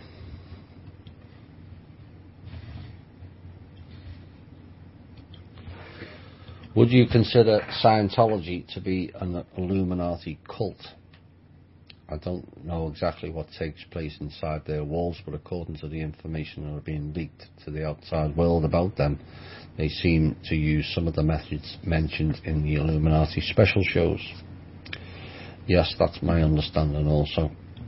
It is a cult. It's got rather bad elements in it. There's pedophilia in it again. It's the same people. Bearing in mind, Bill Ryan used to be, or still is, in Scientology. Oops. Is it true, possible, that the sky we see and all its celestial objects are actually a giant hyper-resolution LD screen of sorts? If so, what's the true reality if we are indeed in a cosmic Truman show? Does the physical universe actually exist? Yes, it does exist. As I understand things, we're in a holographic reality, like a giant Sims game. Whether that's 100% correct, I don't know, but that's what I'm being led to believe, given the evidence from various sources that we're stuck in some kind of system. There was a thing, I can't remember the name offhand, about NASA. They allegedly photographed a planet with a structure around it. Maybe that's us. Thomas, are they still trying to get Hillary in? Yes. She's given 40 different excuses to why she didn't get to be president.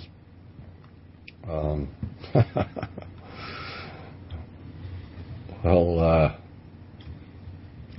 one of the holds-ups to the funds being released as it stands now, because they are involved in a small way, is the Chinese elders, in inverted commas.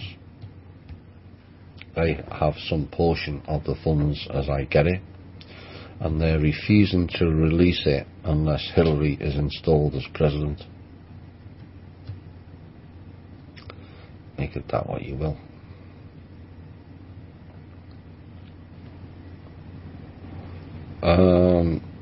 Is the economy imploding, and if so, how should we prepare?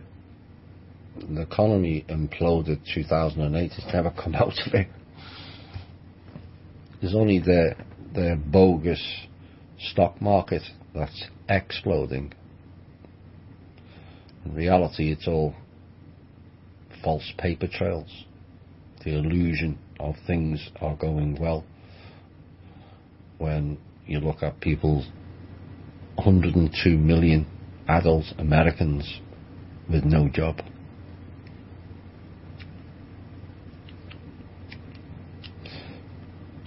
So you say a third of the American population are children, so you've roughly got 200 million American adults. That means 51% of American adults are out of work.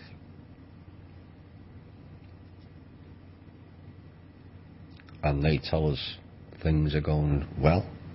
Not for us, it ain't. And basically what they're doing, and they've been doing it over a long period of time, which is why you should never criticise people on benefits, because it's a program, and it's a deliberate program. Bear in mind, they've got data banks on all of us now. You know, all our habits, you know, what we buy, you know, our interests, the hobbies, etc., etc., etc. That's basically what Facebook was about. Data mining. Every credit card expense goes into your data bank.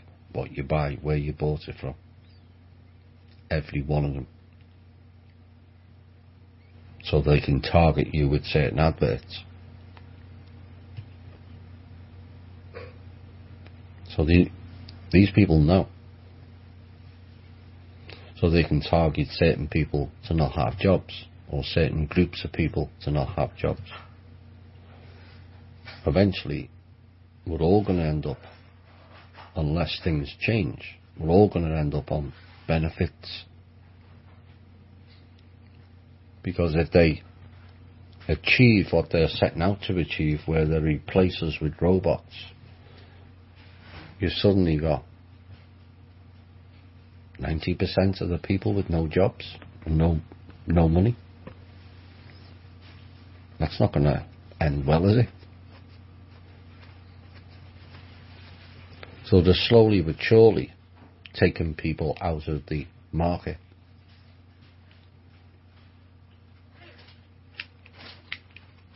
$102 million American adults with no job. And people still tell us this is the best country and the richest. The likes of the Gateses and the Buffetts of this world, yeah. Because they just rape this country left, right and centre.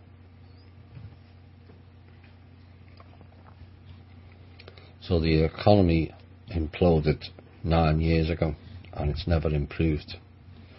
And the way they act, it never will. But the way we act, and have acted, it will turn around. Preferably sooner rather than later. Thomas just saw a video about eliminating coffins by being buried as food to grow a tree, and that made me wonder, is this method just one more way to keep us from evolving, as in our etheric astral body cannot leave our physical body, similar to the entrapment of the soul spirit in concrete tombs? Besides mummification, standard burial practices removing vital organs in concrete, are there other methods which are delayed? We are delayed on returning to source. Well, we were delayed permanent by being stuck in this system and its reincarnation soul trap loops. Well, it's my understanding and belief that those soul traps were ended in 2014. So more and more are breaking through the barrier. It creates holes in the field and they can't keep patching it up. And as the collective consciousness rises, it creates bigger holes. And what really is taking place currently is the people are rising. Unfortunately, the alternative media over the last few months has decided, in my opinion anyway, to go sideways. In essence, the alternative media mirrors the factions, because it's rogues taking rogues out. You know, Stephen Greer, of all people, Mr. CIA agent of 1970s, deciding that Corey Good's not good.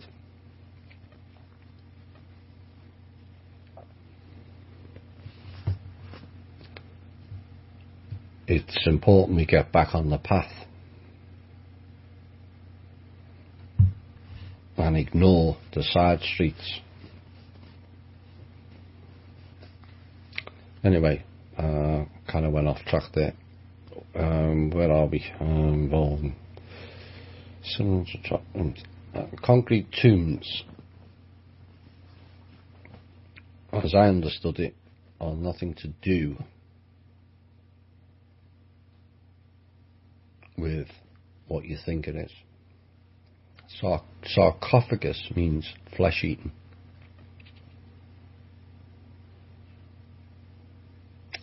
So the eliminating coffins, I mean buried as food, is fine for it in essence, but our bodies are riddled with pharmaceutical poisons. That to me would be the equivalent of Monsanto. The best way for us to return quicker is cremation, as it takes 1 year after all the soft tissue has gone out of the vessel before the spirit leaves the body finally, and then ascends to its evolutionary level, what the physical vessel achieved during its lifetime. It spends a certain amount of time there and then goes back in at the level.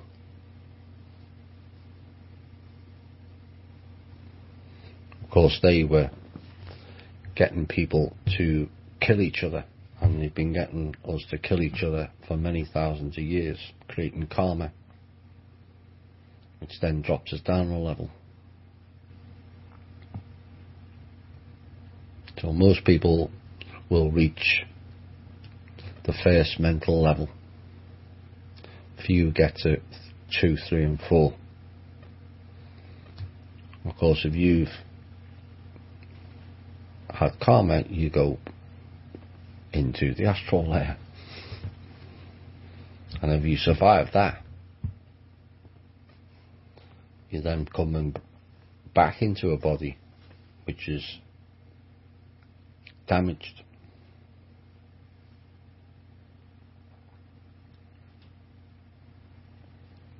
it's all very well saying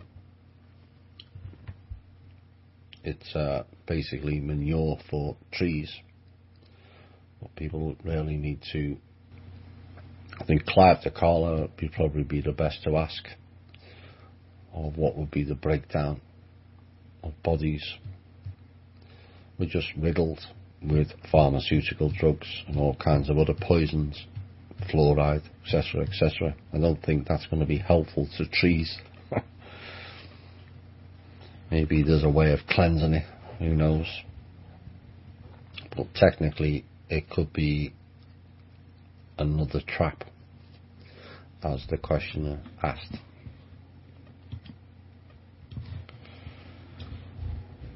Black-eyed children, any idea what they are? Well, in essence, for an overview, they're like the children's version of Men in Black.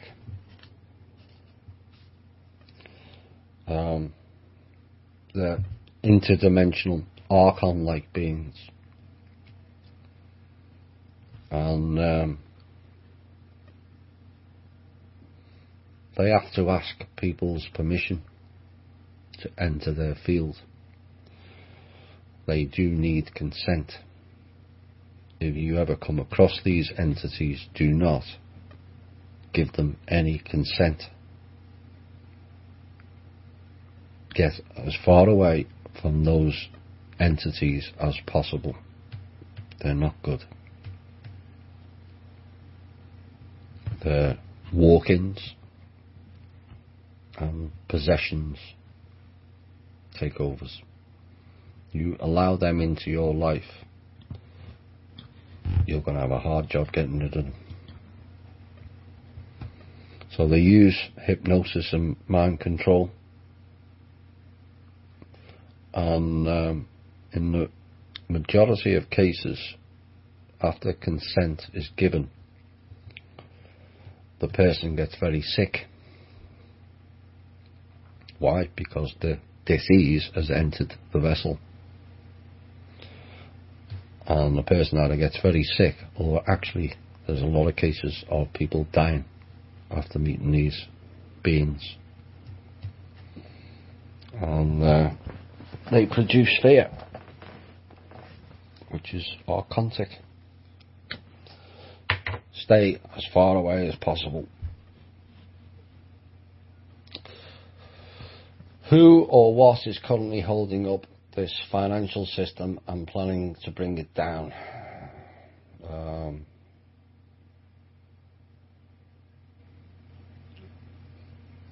Holding it up is a good way to put it, because it's basically on a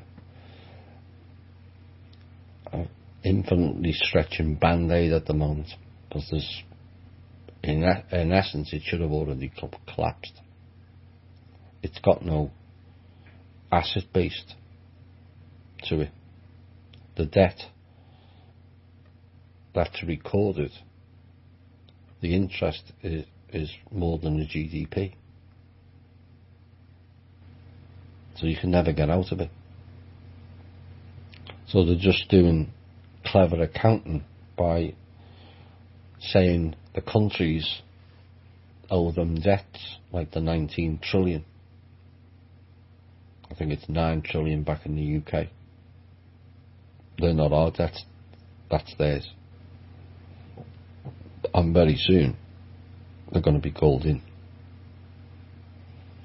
and the country's debt will be wiped out, and the dividends that are owed on those investment instruments, not debt instruments, will be returned to all the countries. Who's planning to bring it down? Some of the elites, not all of them. Some factions want it crashed and some don't. So there's part of that game playing out as well. Do you see the character of Raymond Reddington in the blacklist as being Trump?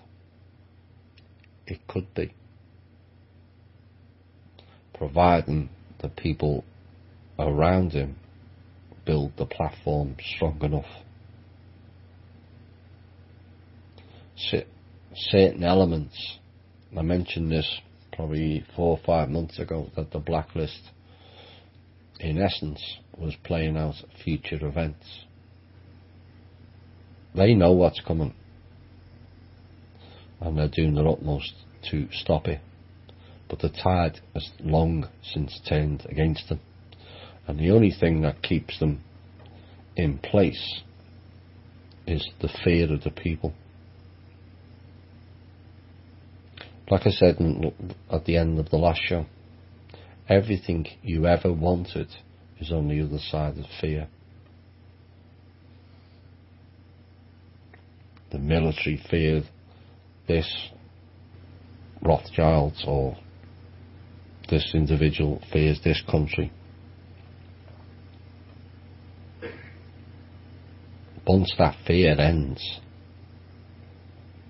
and this is why it's important for empowering the people, and that's why I think if we ever got the foundation up and running, the empowerment that people would get of helping each other would elevate this country and every other country beyond all reason.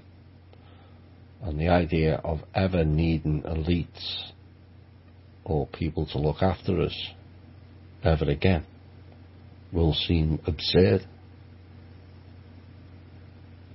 But until we step into that void, because there is a void, the cabal are not even 50% as strong as they were 5 years ago. The whole structure's collapsed. Draco, parents, covens.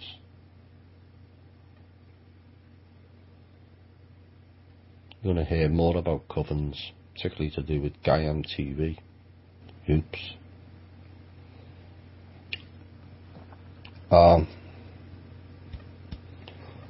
And on down to the Illuminati, as we know, and they're all infighting. Why? Because they've got no leader. They're incapable of leading, but those people are all followers. You got the Rothschilds thinking they're the leader of everything, including the intergalactic. If I get permission, I'll read the document out written by one of the Rothschilds. You'll piss yourself laughing, as I did. I've never seen so many titles in one sentence in all my life, and all of it complete and utter bullshittery of the highest order. So yes, Trump can be Reddington, but the people around him have to cut off the supply to the 39 layers of secrecy operating above Mr. Trump currently. The head of that snake has to be cut off, and I mean cut off, to allow Trump to then operate on a correct level.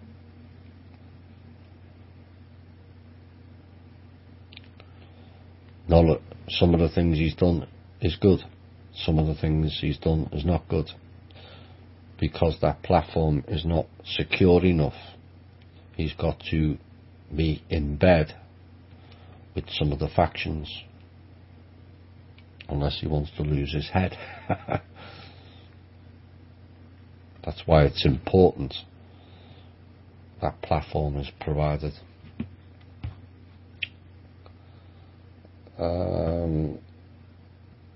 As things are ramping up big time at the moment here in the UK, I'm starting to get a feel for who are going to be causing the most threat as far as civilians go. Here I'm seeing the EDL and others appealing to the average moron.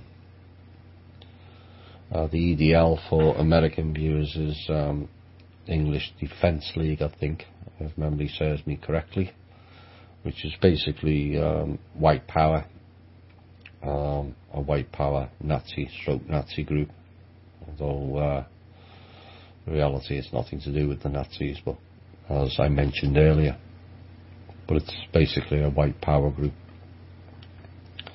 And the questionnaire says, I imagine gangs in the US, but what are your thoughts on who will be the ones to look out for on a personal level going forward? I think it's important we address this just to be prepared. We're maybe going to have a lot of sheeple freaking out, as you rightly warned us enough in past times. And it'll be aimed more at those in and around cities, obviously. Who to be aware of? I wouldn't say there's a particular group. It's just the same clowns masquerading as politicians and cops and justices. The gang issue is being dealt with very, very quietly, particularly in the US. I think they arrested 17 of the mafia this week. Now they've arrested a lot of the Mexican gangs. Now bear in mind, they employed those Mexican gangs out of funds from the American people via Langley again.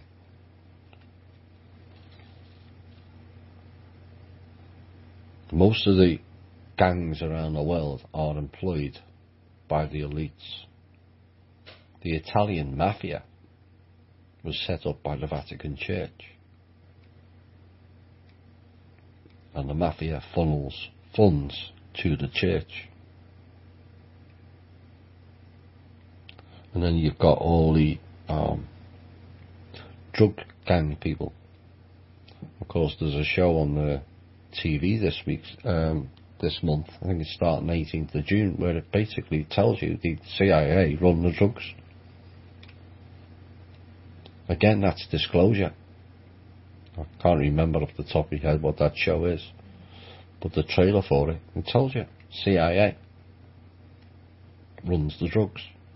They always have. Colombia, Grenada, Vietnam, Afghanistan. The list goes on and on and on. They pay off the local gangs to do the dirty work. Except funds got tighter, because they can't steal from the trust anymore. So they started taking the gangs out, cut out the middlemen. Why do you think they're making pot legal in the US? Where do you think the money's going? Because they're the only ones that's got it.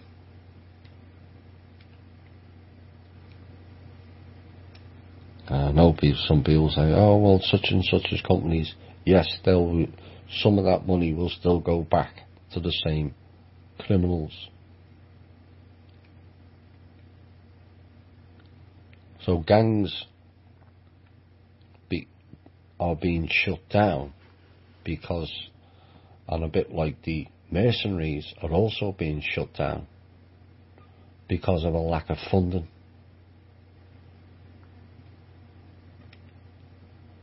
But basically they bit off way more than they can chew.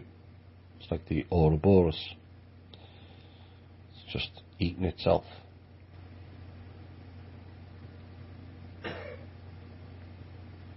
So there's no real one gang. A lot of the gangs are being shut down because they can no longer afford to do them, and they'd sooner remove the middlemen, i.e. take them out, which is why the Mexican shootings have been increasing left, right and centre, courtesy of Mr. Holder, Eric Holder, Fast and Furious. That's what that was all about. Give the Mexicans a load of guns so they start shooting each other, so then they have less to pay. Less middleman. When there's no middleman, they cream the whole lot. That's what's going on. Well, I didn't really answer that question, but perhaps the way you wanted it, but that's the way I see things. A lot of the gangs are collapsing in on themselves because the elites can no longer fund them. Are the old trees the elders of the earth? You know, we did have proper elders. In fact, there's some still here. I think the last count there was 7 of the original elders still alive. From all accounts, they're 150,000 years old.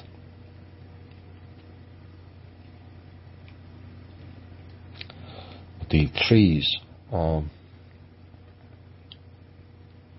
the Akashic. Before we got trapped in this loop system, everyone was given a choice. Like the 100 series, humanity chose to take the pill. No pain, no trauma. The trees chose, and no memory. The trees chose to keep theirs. So if you're in tune with trees, you're in tune with the Akashic. Each tree has its own Akashic, like each human being has its own Akashic. So it's the planet and the being, planetary being.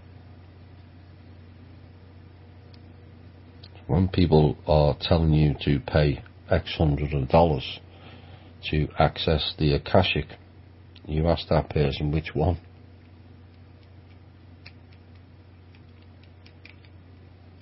More bullshittery.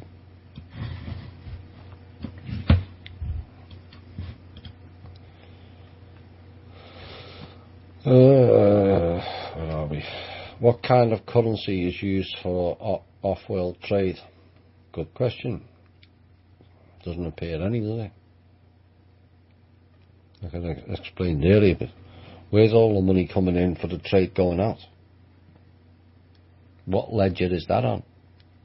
Clearly it's not, is it?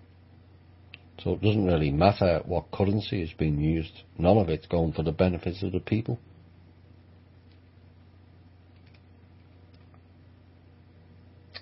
Is Ethereum used? No. What products are we importing off-world? Oh. At best, stuff that we make. You see, despite all their technology, they're not as creative as we are.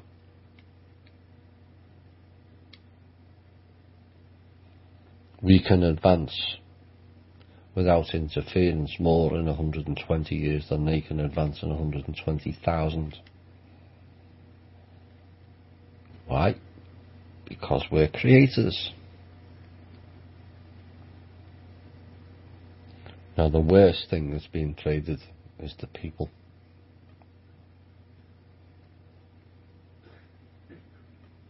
Some of them are being used as slaves.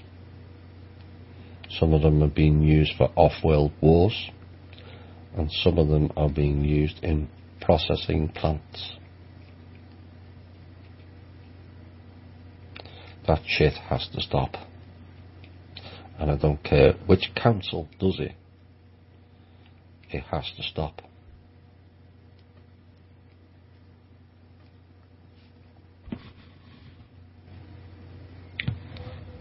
Jenny asked the same question, what are we exporting? Mostly it's us, believe it or not. Could you touch upon what you know about the Illuminati celebs, people that are secretly transgenders?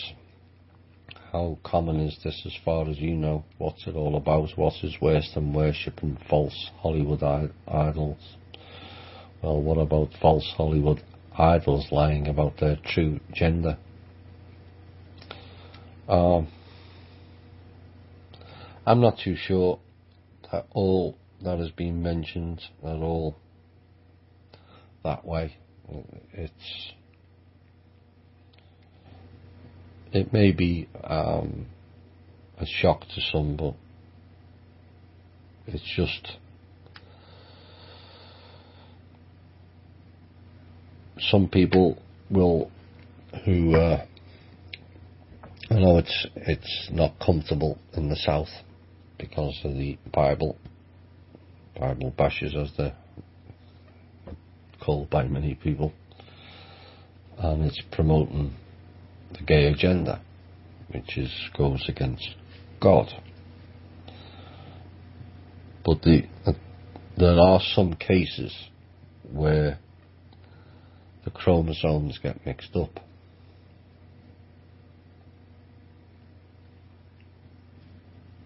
and those people feel trapped in their own body.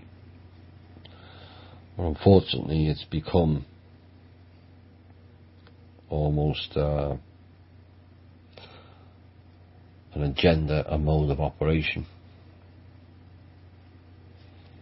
to subvert the family. And this is largely what it's all about. It's another breakdown of the family role model, male, female, 2 kids.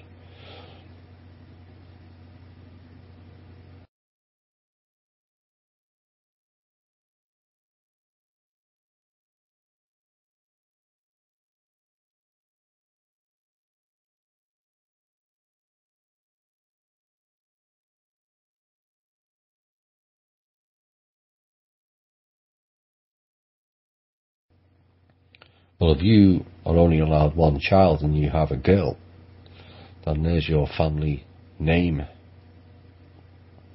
line gone. It's the female will take the husband's name. So a lot of Chinese girls were being killed at birth because the Chinese families wanted to keep the name going and only wanted boys. So this then led to an imbalance in society where in China and certain other Asian countries there was too many females and not enough, too many males and not enough females. So then they pushed the transgender. And that's largely where that started, known as the lady boys. And then it populated what appears to be right round the world now, and it became commonplace. Anyone who's been to Las Vegas, it's riddled with them.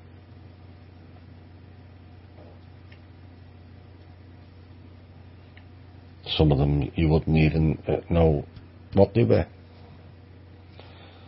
until something fell out of their pants. You know, each to their own at the end of the day, but it's all about breaking down the family role model.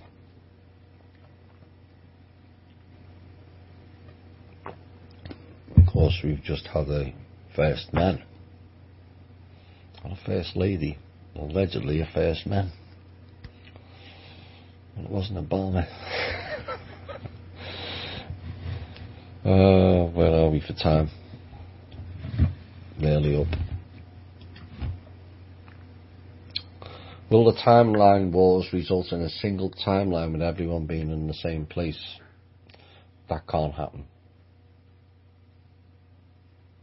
Timelines merging can't happen. It will destroy one or the other. For those of you who watch Fringe will understand what I mean by that. It's impossible. Those of you who listen to the Final Appeal to Mankind show, the Humanity Unplugged shows, it explain the science behind it.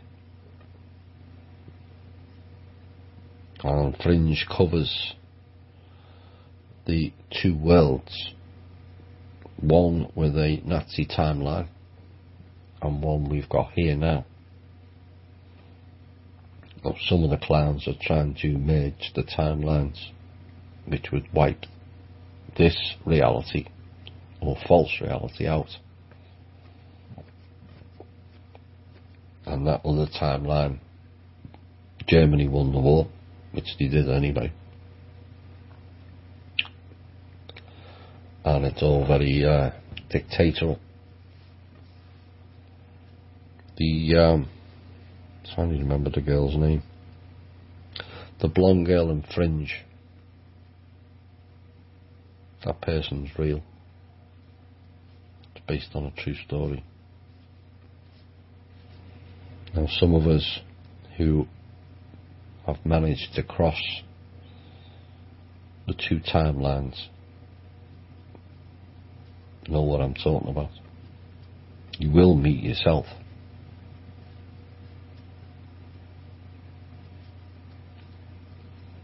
But there won't be two timelines. One destroys the other.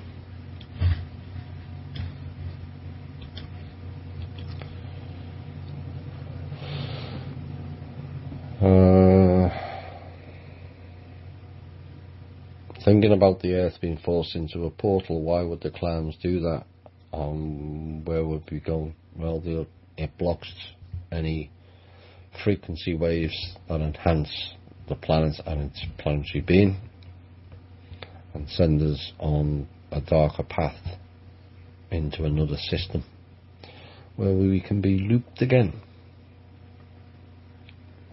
if failed.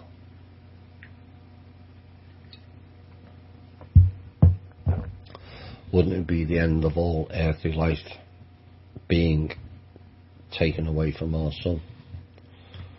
What if the thing in the sky is not our sun?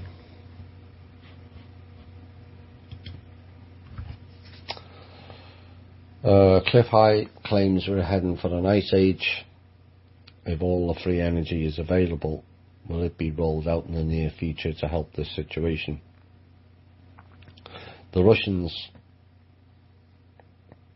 told the world in 1959 we're heading for an ice age. So greenhouse gases stops that.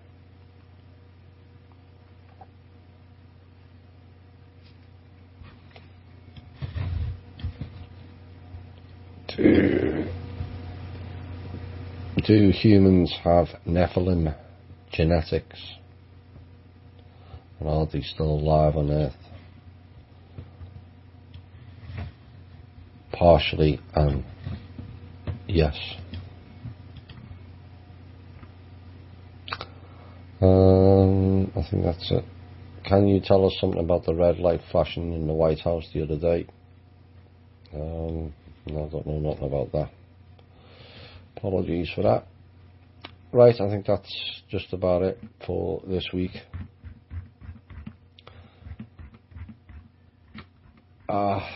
What can you take from this week?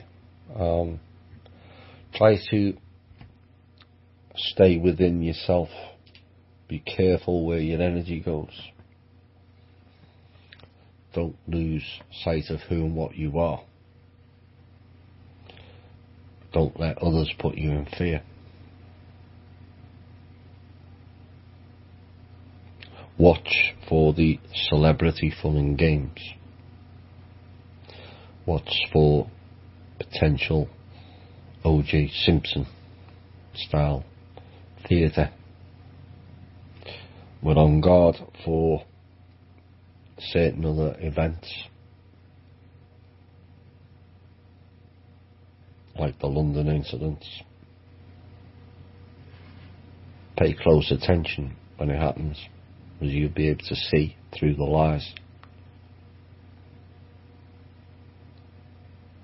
And give thanks to all the people around the world, including the trust people, who are working so hard and diligently in very trying and testing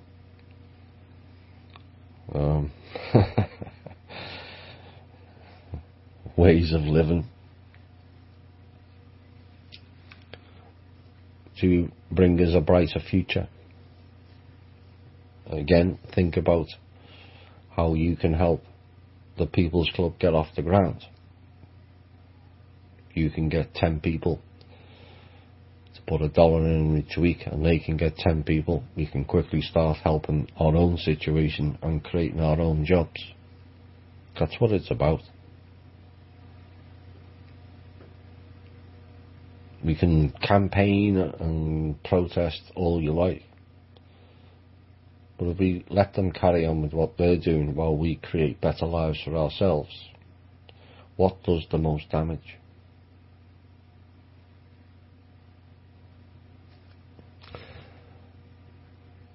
To all the living souls, we were born, not manufactured. We did not choose. We are chosen.